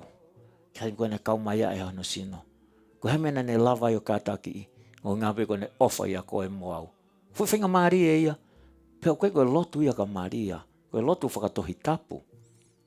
It's a chance ke tau meditate, pe ku tau meditasio i he fo I misteri ko eni o kui ko misteri whakamamahi. O hange pe ko lotu na ula kamata mai I he ngahi sāme, lau e fo I sāme ka whakatau lau loto, lau e fo I sāme ka na whakalau lau loto. Exactly the same thing. Nai whakarea e Dr. Amanaki Havea I he mea whakaeki ko ia pātere si o manduina e wā ofi au pita e o ngataki ko eni. Hono mai e seasi ua siri ananga seasi katolika. Ke kamata hono holoki awahe wahe ka tau whiako aki. Pena hanga lewa e Dr. Amanaki Havea one whakamatala ki he losa lio. Na ke ui ko losa rio kana e ui ko tuinga lose. Pena hanga lewa ve teki e uhinga lea ko ia tuinga lose. Ko tuinga lose ko ngahi lelei o ku whakahaa mai e Maria whekau aki mo ene tama. I he misteri whakawhiawhia. Ko ulaki misteri ko e whetapa ai angelo ki a Maria. Misteri hono ua ko e aahi a Maria ki a Elisabeti. Misteri hono tolu ko e aloi o sisu I wharemanu e Peteri hema. Misteri hono wha ko no kumi o sisu e Maria masosea fo mao me whare kawako naki. O au ki he misteri ko e koe nai mo moi hake ai. Ngahi mea katoa ko ni, ko taimi ko ulau ai, ulau mai ngahi misteri ko ni. Whekau aki pia mo eiki hono mo moi hake, whekau aki pia mo eiki hono kumi o toki mao mai me he tempare Jerusalema. Pau alu rewa e whakau kau ki he taimi ko ia, kumi holo e ongo mātu a sisu, pia mao mai I he lotolotonga o e kau poto, o kune lea ai ka sio fu kau poto. Ko ngahi mea ia koe ni koe whangamarie, it is a chance for us to meditate not about Mary, but about Jesus. Ko temi koe koe o tuhu mai si asika Mary, tuhu mai lewa Mary, ki he ne tama. Ne tama, don't look at me, look at my son. I'm pointing you to my son. Don't stop at me. Go to my son. Keke hoi kuma kainga koe ki wahewahe atu pe ia. Te ria na ia I hangahi mauhala, whekau aki, pia mo e ngahi mea koe ni, I he siasi, o kui kaiki mau lotu ki a Maria. O mau kore ki a Maria. E koe mea koto peo mau tui, tene kore ki he ne tama. O hange ko ia koe talango fua ne tama, ki he. Ko ia koe aha pongpongi, o ku lau ai ai tohi mea whakaha, pe ko tohi whakaha, o kulahi ia e tala noa whekau aki pia mo e whewhine na ne tui a kalauni. Koe tala noa ia ke whae ai eki. Koe kono kikite ia pia me whokawa mo tu a. Ai amanaki ke hoko mai a whae ai eki. Pia ko ia na ne malaki a ulu o e ngata. Tala noa pe ia e tohi tapu. Pia koe ai whiawhi rewa o ku whai ai e laulo sario koe ni. Pia ku lau rewa ai a taha o e ngai wholofola koe ni. Pia ku tuku mai rewa ki he kau whewhine, mo kau tangata o ku iai, mo pakipaki mai. Koe hamea o ku lea atua eki I he wholofola koe ni, whekau aki pia mo koe. Koe mea taha ko whie lawe atu ki ai ho eki mai ka inga. O kea whahinga ni hita ko tahana ni hanga o eke mai ka te au. Ko sias katorika na e tapu iai ke nau lau e tohi tapu. Kau hanga o ki I whakamala a lato e mea ko e ni. Ko e sias katorika na ne hanga whakama opo e tohi tapu. Ngahi tohi ko e ni, ko e kosperi, na e whai atu e kosperi e te au. Pea toki whai ko e ni a e lotu mohono whinga I ke whiria ngahi tohi ko ia na e whakamana wa I o mau ai e kosperi e wha. Pea I he taimi ko ia ko e na e osi ai hono whakama opo e ngahi tohi e whakawa fo'ou. Pea hoko koe tohi whakawa fo'ou. Hena kai ke mawahea e kia pa ne tuku mai ha tohi koe tohi tapu whakawa fo'ou. No. Kai ke koe ngau e koe ni, koe ngau e kau e piko pō si asi ngahi taulahi. Hono put together the New Testament. Pea I he osi ko ia koe hono wha'u, pea koe tutu unia siasi. Pea mu whanongo mai ka hanga whakamatala atu e mahu inga e mea koe ni. sai pe ke lau ki ho fie ma o whakalau maari ka oua te ke whakauhinga i ai tohi tapu o pehe koe uhinga ni na tohi ai. Mahu inga ke mo whanong ke mea koe ni hoi kumikainga. Ngō fua ke lau, ki ho o ngō whakalau maari ka ua te ke lau ke whakauhinga i koe uhinga ni na tohi ai ai tohi tapu. Kono uhinga, na tuku he siasi ke whakauhinga i pe he siasi o whakatatau ki hono tohi. Hono hinga koe taimilahi na whai ko hono lotua o ngahi tohi koe ni ke whakamana wai. Na whai ia i he uhinga tatau, i he uhinga na tohi ai. Koe uhinga na hanga he ki o whakamana wai a toko taka koe ni ke ne tohi. Hono uhinga na lahi ngahi tohi kehe ia na tānaki mai.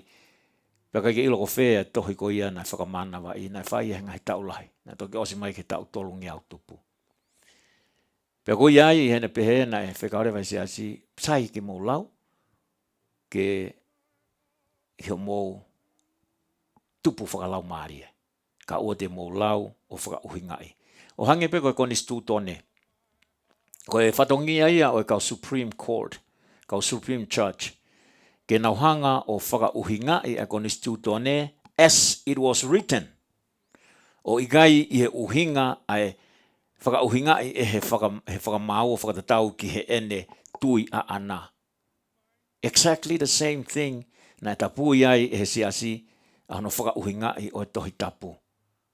As it was written. Mea tatau pehe konis tū tone. O whia mau ke whakauhingai.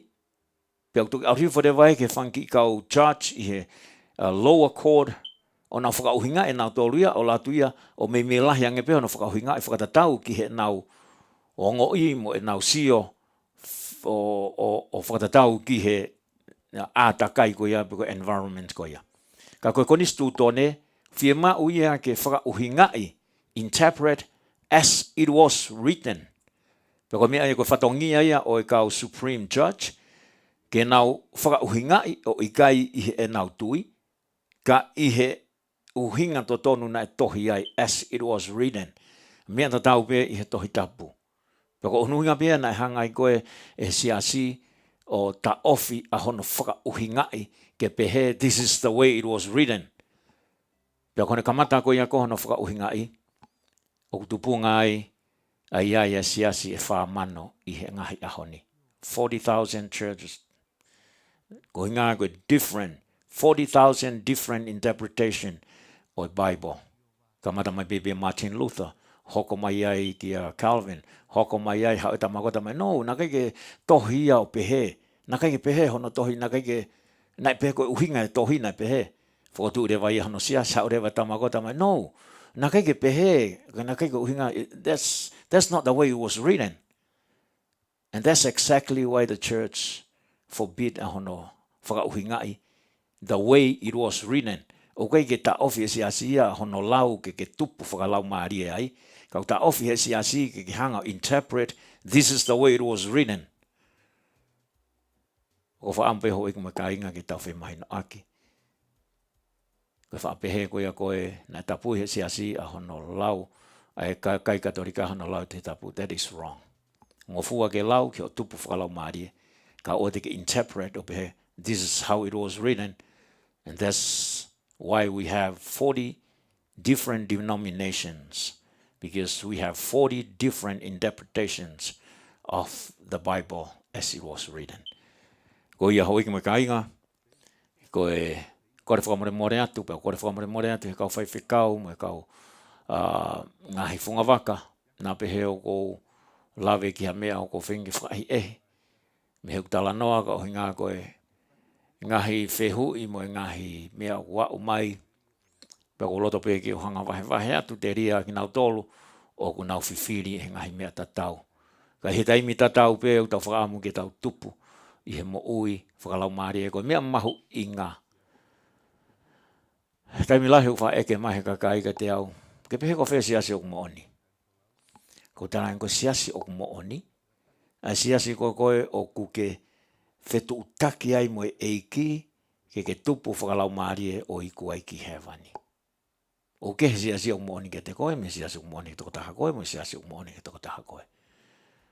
Ko ke whau i he mooni ai lau maari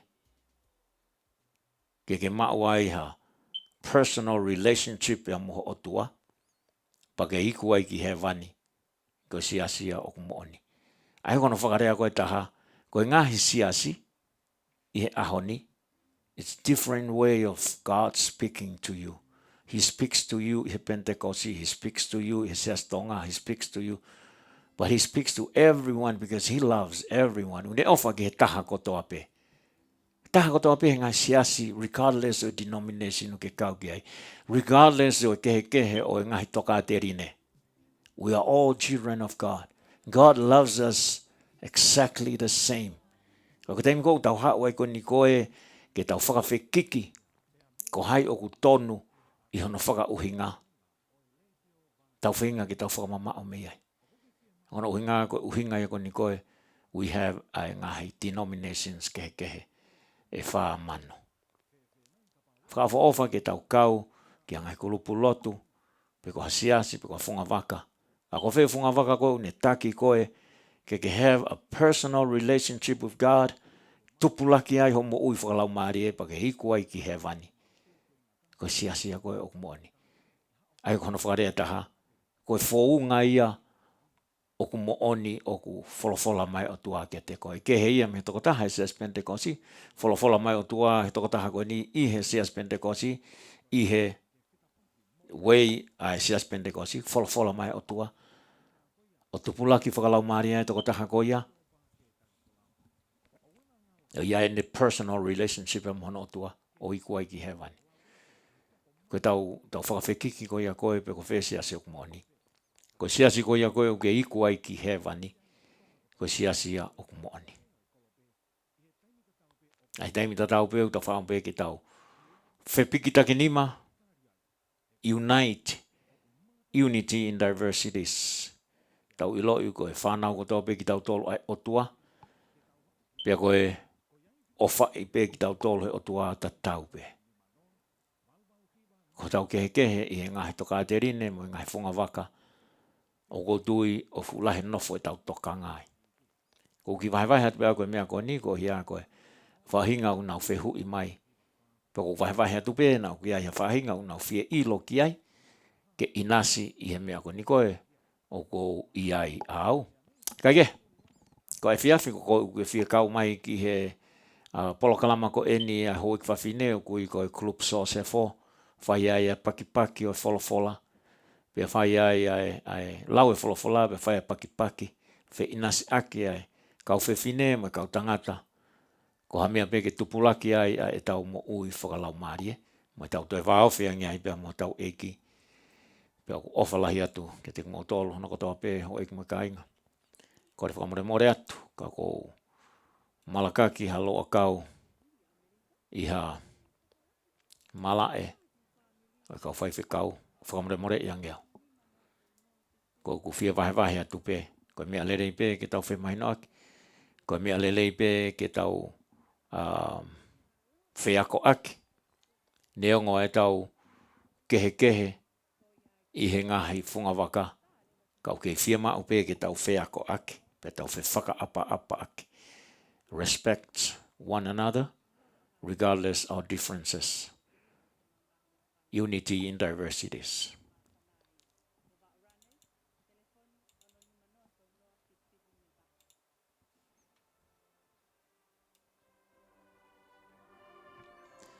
Kui ai he taimini hoik makainga.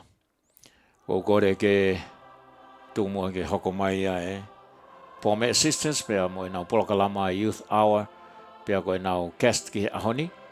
Koe toke tā oku ne i he whaianga niusi ko ia NBC. Koe o kore ke tungwai mua ki taimi ko ia ke lava ke hoko mai ai. Pome assistance ko ofalahi atu ke ting motol hono kotoa pe. Whatawangi pe ke o tua nge whai tāpo e kina ki motol. Mo hoko atu ki Sayone a pongpongi. Mana tua atu ki mautolu mo ngāwe o mau fuesia. I he paenga o wā ke tari wholau. Malo I he loto whakapaapa moni.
Testing, testing.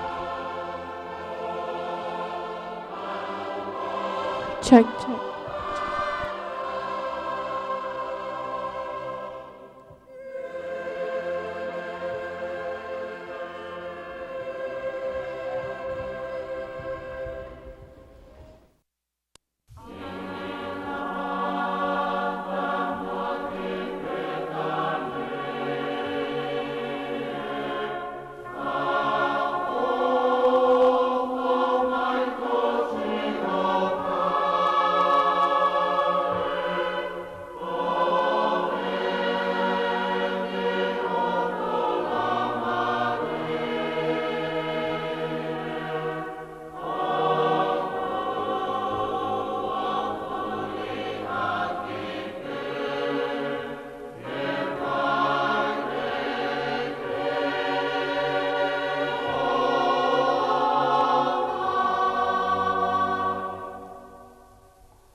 Malele Tanga, Talofa Lava Samoa, Kia ora, New Zealand. Pulavi Naka Fiji, Aloha Hawaii. And hello, America. My name is Marie Pome'e.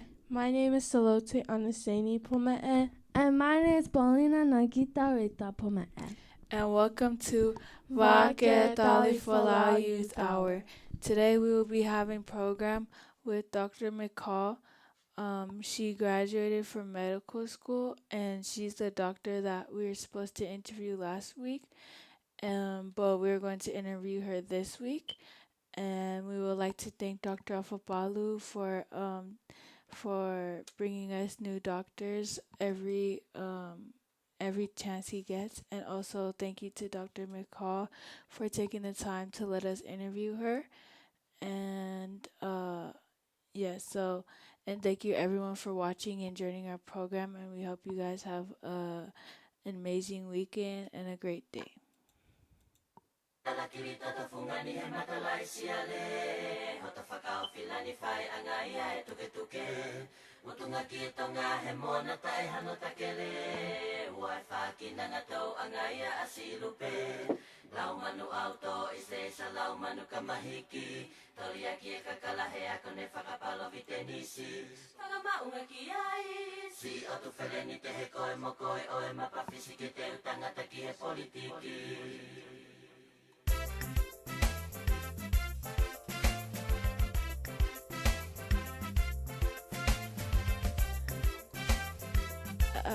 This song was interpreted by our uncle.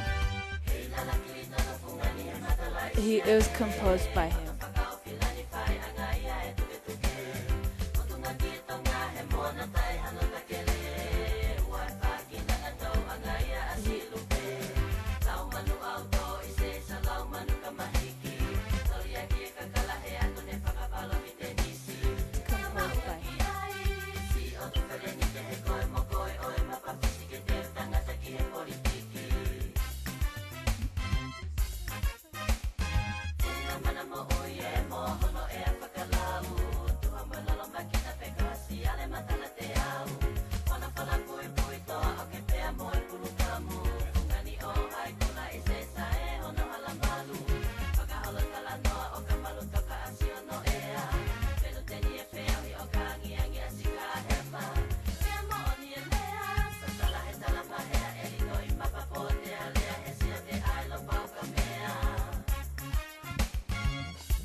We will be bringing in Dr. McCall now.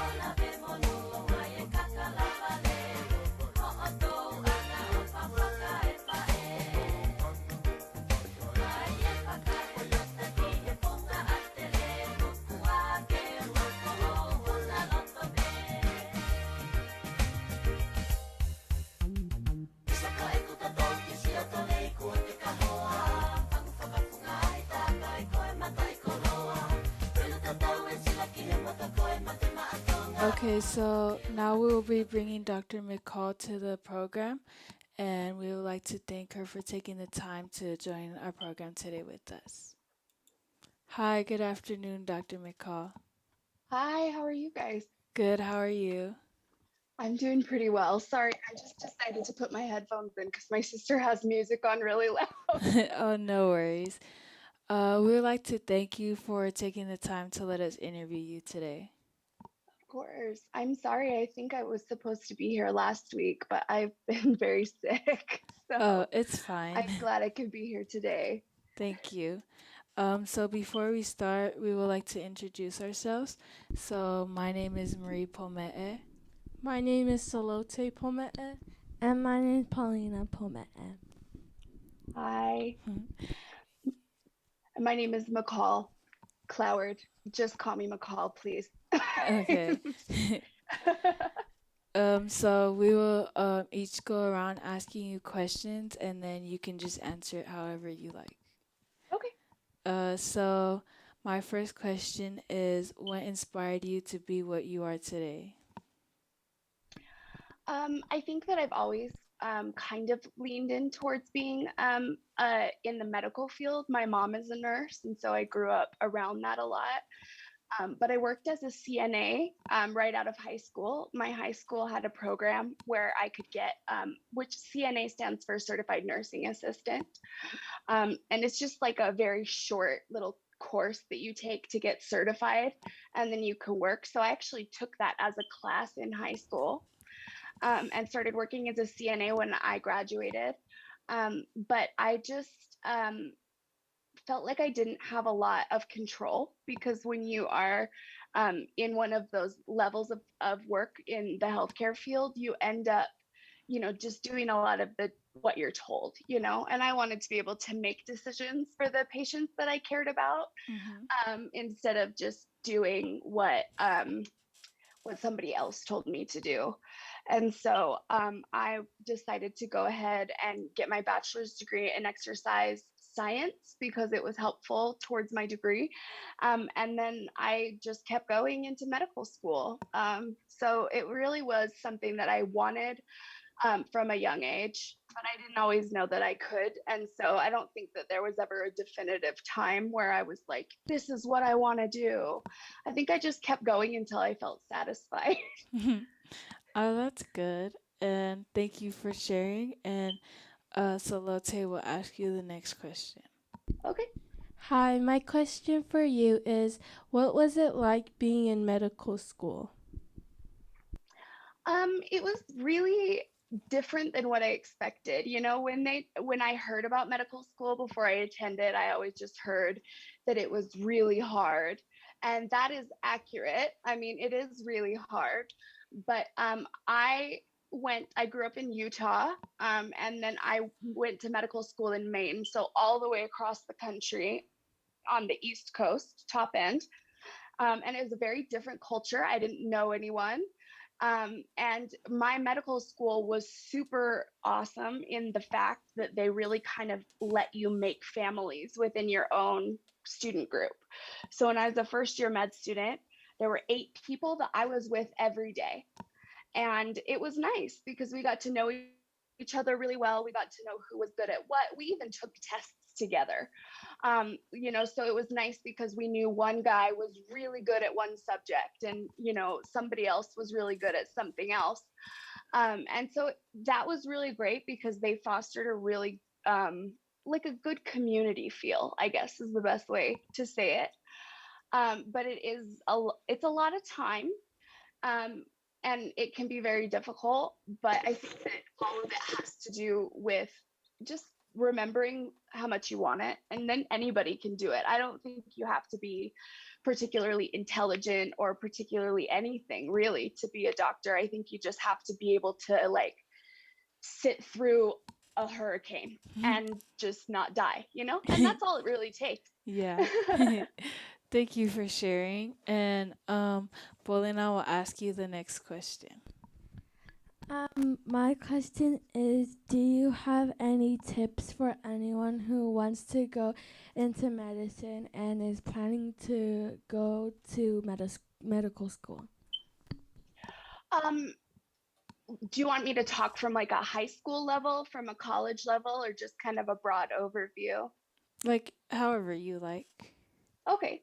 I think that the most important thing about going into medicine is just making sure that that is what you want to do. It's caring for people. That's really what it is.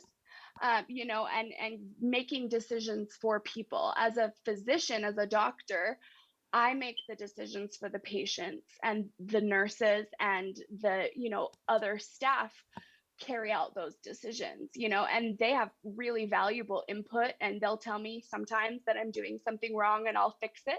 But at the end of the day, those choices are mine. And so it's a big responsibility. But I think that the most important thing to do heading into that, even if you know that it's what you want to do, is just making sure that you're happy the whole way through. There's a big stigma in the pre-medical field, so people that are just, even in high school, but mostly when you're starting college, that you have to get a degree that's pointed in that direction. So you need to, if you want to go to medical school, you need to get a bachelor's degree in biology or chemistry or exercise science, like I did, things like that. That's not true. I know a lot of people. I know one person from medical school who has a communications degree, and I know another person who has a dance degree, and I know somebody else who has a journalism degree.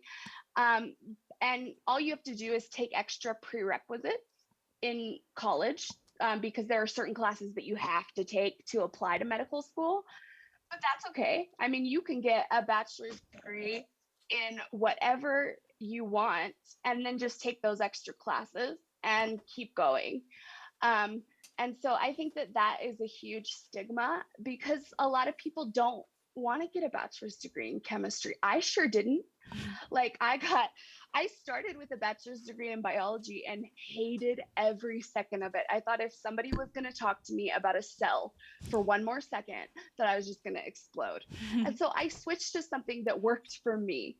And so the biggest thing is just doing what you love while you're pursuing those goals. Because if you stop doing what you love, then you stop loving it.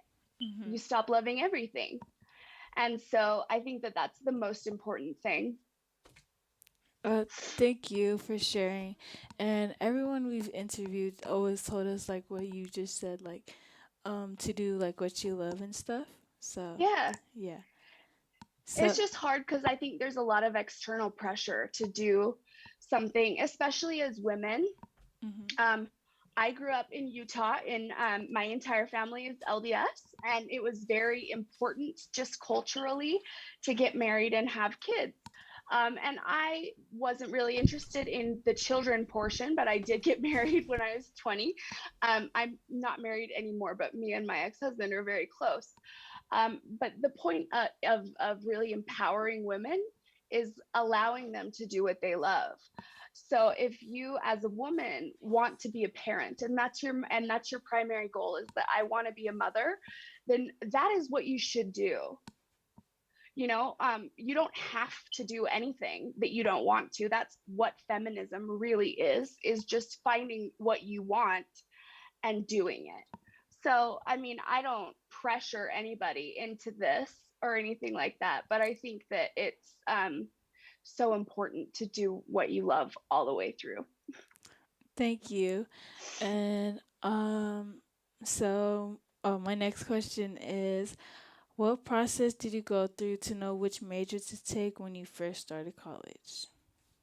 Well, kind of touched on that before, but I was really encouraged to do a biology degree. And so when I was 18, I started college and I started doing generals and my biology degree. And I hated it. I hated it so much that I left college for a year, because I was so just disenchanted with the whole experience. I wasn't enjoying it. And so I took a year off, and during that year was working as a CNA at a hospital setting, where before I had been in an assisted living facility. So it was a lot more acute, it was faster paced, and it was fun. But that was really where I realized that I could do something else, you know, that I really enjoyed. And I really like anatomy. That's kind of my jam all day. Like I could talk about anatomy all day long. So I decided to get an exercise science degree because that's just a whole lot of anatomy. And then, you know, how things work together and how our body is built. So it was helpful for medical school, but that's coincidental. You know, I just loved it. And that was what was important. And so at the end of the day, because there are like prerequisites that you have to take. So I had to take chemistry for 5 years. Well, no, 3 years, sorry, 5 semesters. So like I had to take chemistry 1 and 2, then I had to take organic chemistry 1 and 2, and then I had to take biochemistry 1.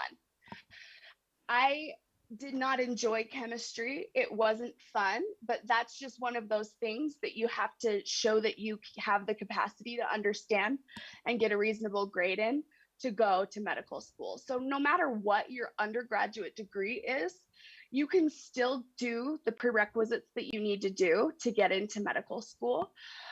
You just have to sit through those. And those grades, the grades for those classes, matter a little bit more than the other grades. I was trying to rush through it when I went to when I was in college. I wanted to get to medical school as fast as I could. I ended up taking like 6 really hard classes all in the same semester, and I wanted to die. It was awful.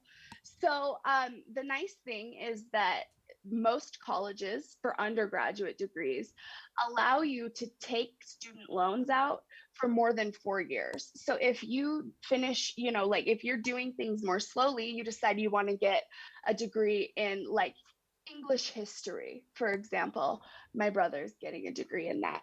You can do that, but let it take 5 years, you know, or let it take 6, and don't overload yourself on your way there. The average age of matriculation into medical school when and I haven't looked since I got to medical school, so it may even be higher now, is 27 years old. And nobody tells you that. They tell you that you need to get there and that like the only way you'll get in is if you smash your way through. Like I was one of the younger students in my class, and I matriculated into med school when I was 24. So it still took me 6 years from graduating high school to be prepared to go there. But I was still younger than most people. You know, one of my best friends started medical school at 33, and another one at 39. And we had another student that matriculated at 56, you know? So you just do it, and whenever it works, and it does not affect your ability to do well at all. Yeah. Dr. Afopalu, he told us that when he was finishing getting his degree that he took classes with like 70-year-olds, and I was like thought that was so crazy and cool. Yeah, it is. It's really weird. But like it's also amazing because we used to treat education like it was a young person's game. Like this is what you do. You are born, and then as soon as you're old enough to walk around and sort of be trusted, you know, we educate you until, you know, whenever you decide that you're done. But we're all learning all the time. And so I think it's a really beautiful thing for people that have had different careers. I have a friend who got she was a PA, so a physician's assistant. I decided that she didn't feel like she had enough power there. So she started med school in her 40s so that she could be a physician, you know? And so I think that that's important too. Like if you get into something and you decide, oh, this wasn't what I thought it was going to be, or this isn't right for me, you can always change your mind. Thank you for sharing. And so how long did it take you, or how long were you in medical school for? So I am not traditional. Traditionally, medical school is 4 years. Okay. So your first 2 years are called didactic years, which is just a dumb word for lecture. I don't know why they call it that. And then your third and fourth year are clinical years, where you are essentially shadowing a physician all the time and learning directly from them. And you go to different specialties. And so you see a little bit of everything. I was married when I moved to Maine, and so I took a year off. And so it took me 5 years to finish school. And then traditionally, when you're finished with school, with medical school, you go on to your residency. So most other medical professionals, when you're done, you graduate, that's fine. You're allowed to go into the workforce. In medicine, because you're responsible for other people's decisions or for other people's life, and all of that, they still require a residency for you to be able to practice. So even though I've graduated, I can't prescribe you anything. I can't do any of that on my own until I finish my residency. And residency lengths vary depending on what you're going into, but it's a minimum of 3 years and a maximum of like 8 if you want to do something really specific, like being a vascular surgeon on just this one vessel right here or whatever. So, what are you trying to be? I'm very, very interested in pediatric psychiatry. That's what I really love. It's my favorite thing. However, in the United States, there's only 4 residencies that do both at the same time. And residency is a bit of a lottery system depending on how competitive you are. And so you never really know where you're going to end up. And then there's this day in your 4th year called match day. And on match day, everybody opens their big envelopes and finds out where they're going to live for the next few years. So it's a little scary. I personally didn't do that because I got COVID-19 in January and was very sick for 6 months. And so I am graduated, but I'm taking a year off before I enter into the residency. But it is it's kind of out of your control a little bit, but it's kind of in your control too, because you only apply to the places that you like and that you wouldn't mind living for a while. And then when you're finished with your residency, you can do whatever you want and live wherever you want and make your own hours and, all of those things. So you kind of do have to jump through several years of hoops before you're allowed the freedom.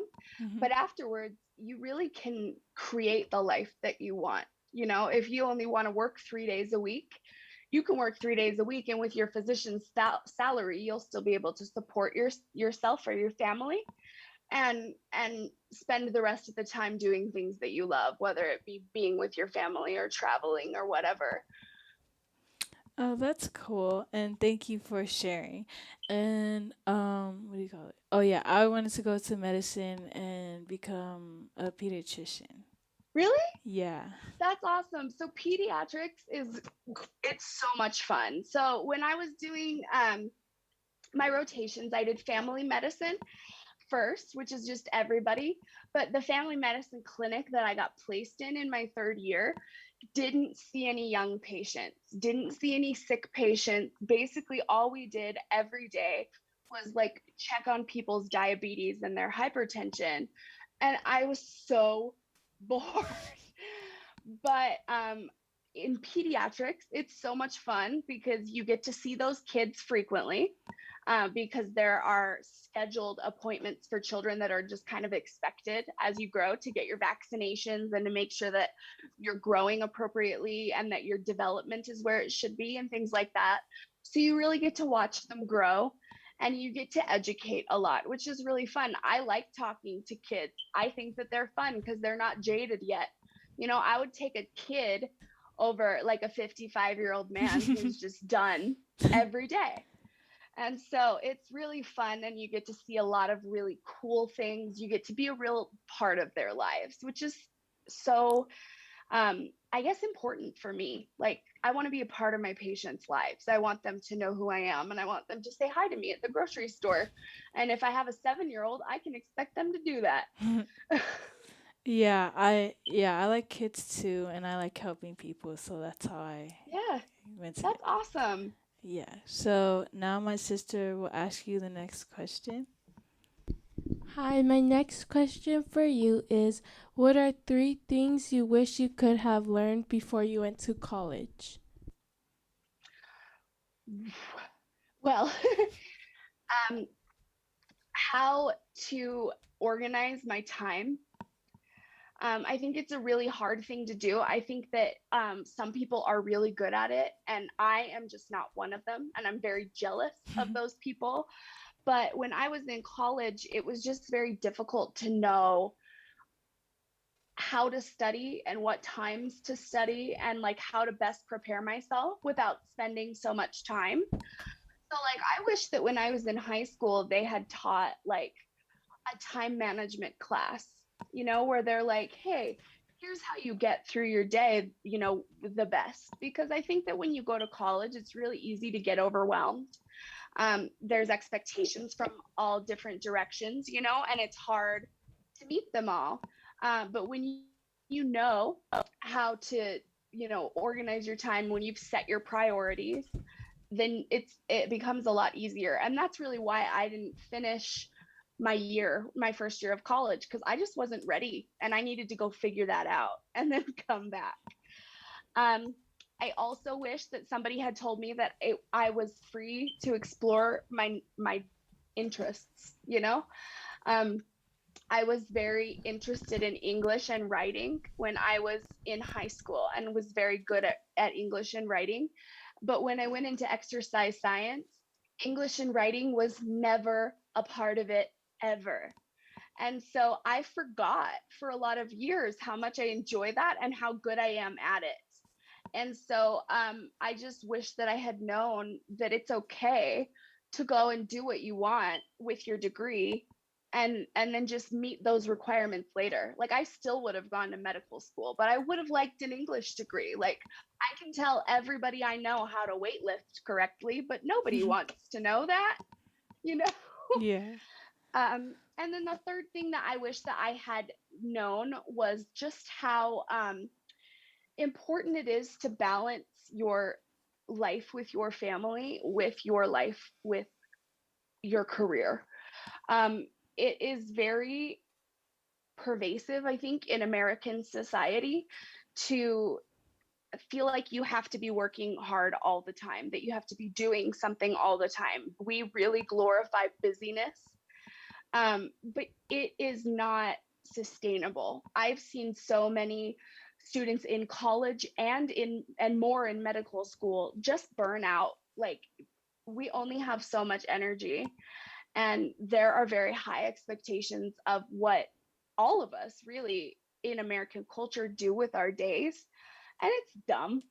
Like you just have to remember, like if your family is the most important thing to you, then that's the most important thing. And the fact that you're not, you know, succeeding or reaching your maximum potential on this one course because you need to go do this family obligation doesn't matter. You know, you got to keep those tiers right in your head. If your family is number one, it doesn't change, you know, even when there's an assignment due or whatever. And as long as you stay true to yourself in that way, I think it makes it a lot easier to get through these things.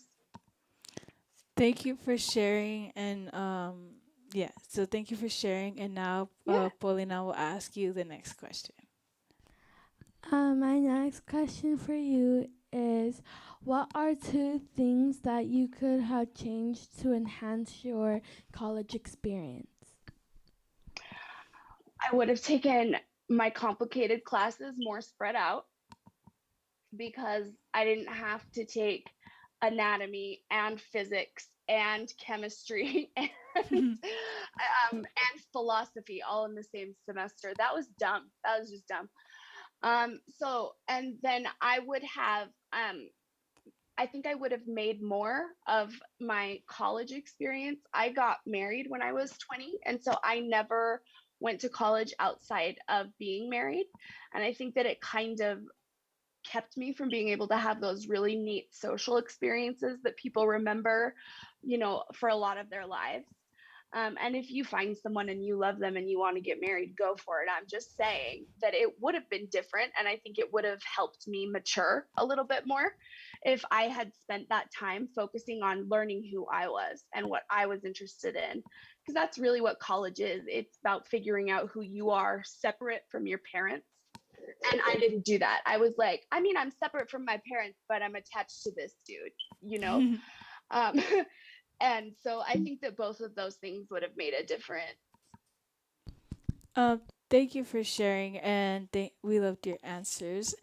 And that was our last question. So we'd like to say thank you for taking the time again to let us interview you. It was really Of nice, course. and we're glad we got to know about you and more about the medical field. Yeah. And yeah, and we hope to speak to you again soon. Yeah, so I wanted to ask you about that though before you before I leave. When I talked to Afa Palu, he made it sound like it was an every Saturday sort of thing. Mm-hmm. And so, do you want me to come back next Saturday, or is it somebody else next Saturday? I have to check my calendar, but if there's no one next Saturday, then we'll be able to interview again if you like. No, whatever you want. I mean, I just want this to be beneficial for you. I do think that it's hard to do these things, especially as a woman, especially when you don't have anybody to help you. So, if it's something that would be beneficial, please let me know, and I'm always available. You have my number, I think, Yeah. Marie, so you can text me anytime. Okay. Okay. Thank you. All right. Sounds good, guys. Have a good day. You too. Bye. Bye. We'd like to thank Dr. McCall for joining our program today. And thank you, Dr. Afobalu, for bringing her onto the program. We enjoyed interviewing her and getting to know her. And we hope you guys liked her answers. And yeah, so we just want to say thank you to Dr. McCall again. She was very nice, and she shared a lot of great answers and advice. And do you guys want to say something? And thank you to Dr. Fubalu for letting us interview Dr. McCall. I really enjoyed interviewing her, and yeah, and I love you guys.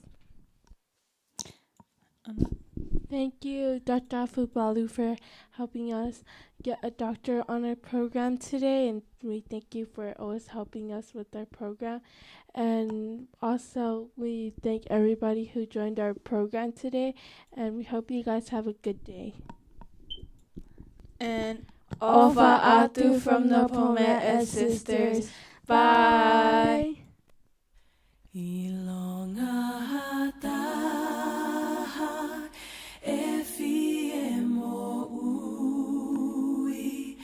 Ilonga ia teneloto ke tui. See you guys next Etali esisu hata hapehe. Next week we have the news reporter from NBC. Her name is Dr. Tamara, and we like to thank Dr. Afobalu for bringing her. We get to interview so many new people, and yeah, so like today we got to interview somebody who just graduated from medical school and who is going to be a pediatric doctor. So thank you, Dr. Afobalu, and thank you, Dr. McCall. And next week we'll be interviewing Dr. Tamara. And yeah. I love you guys.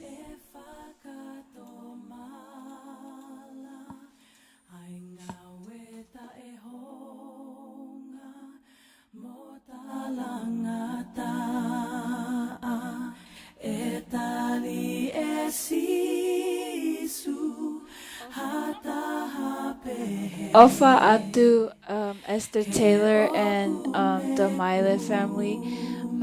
We love you, and we hope you guys have a great weekend.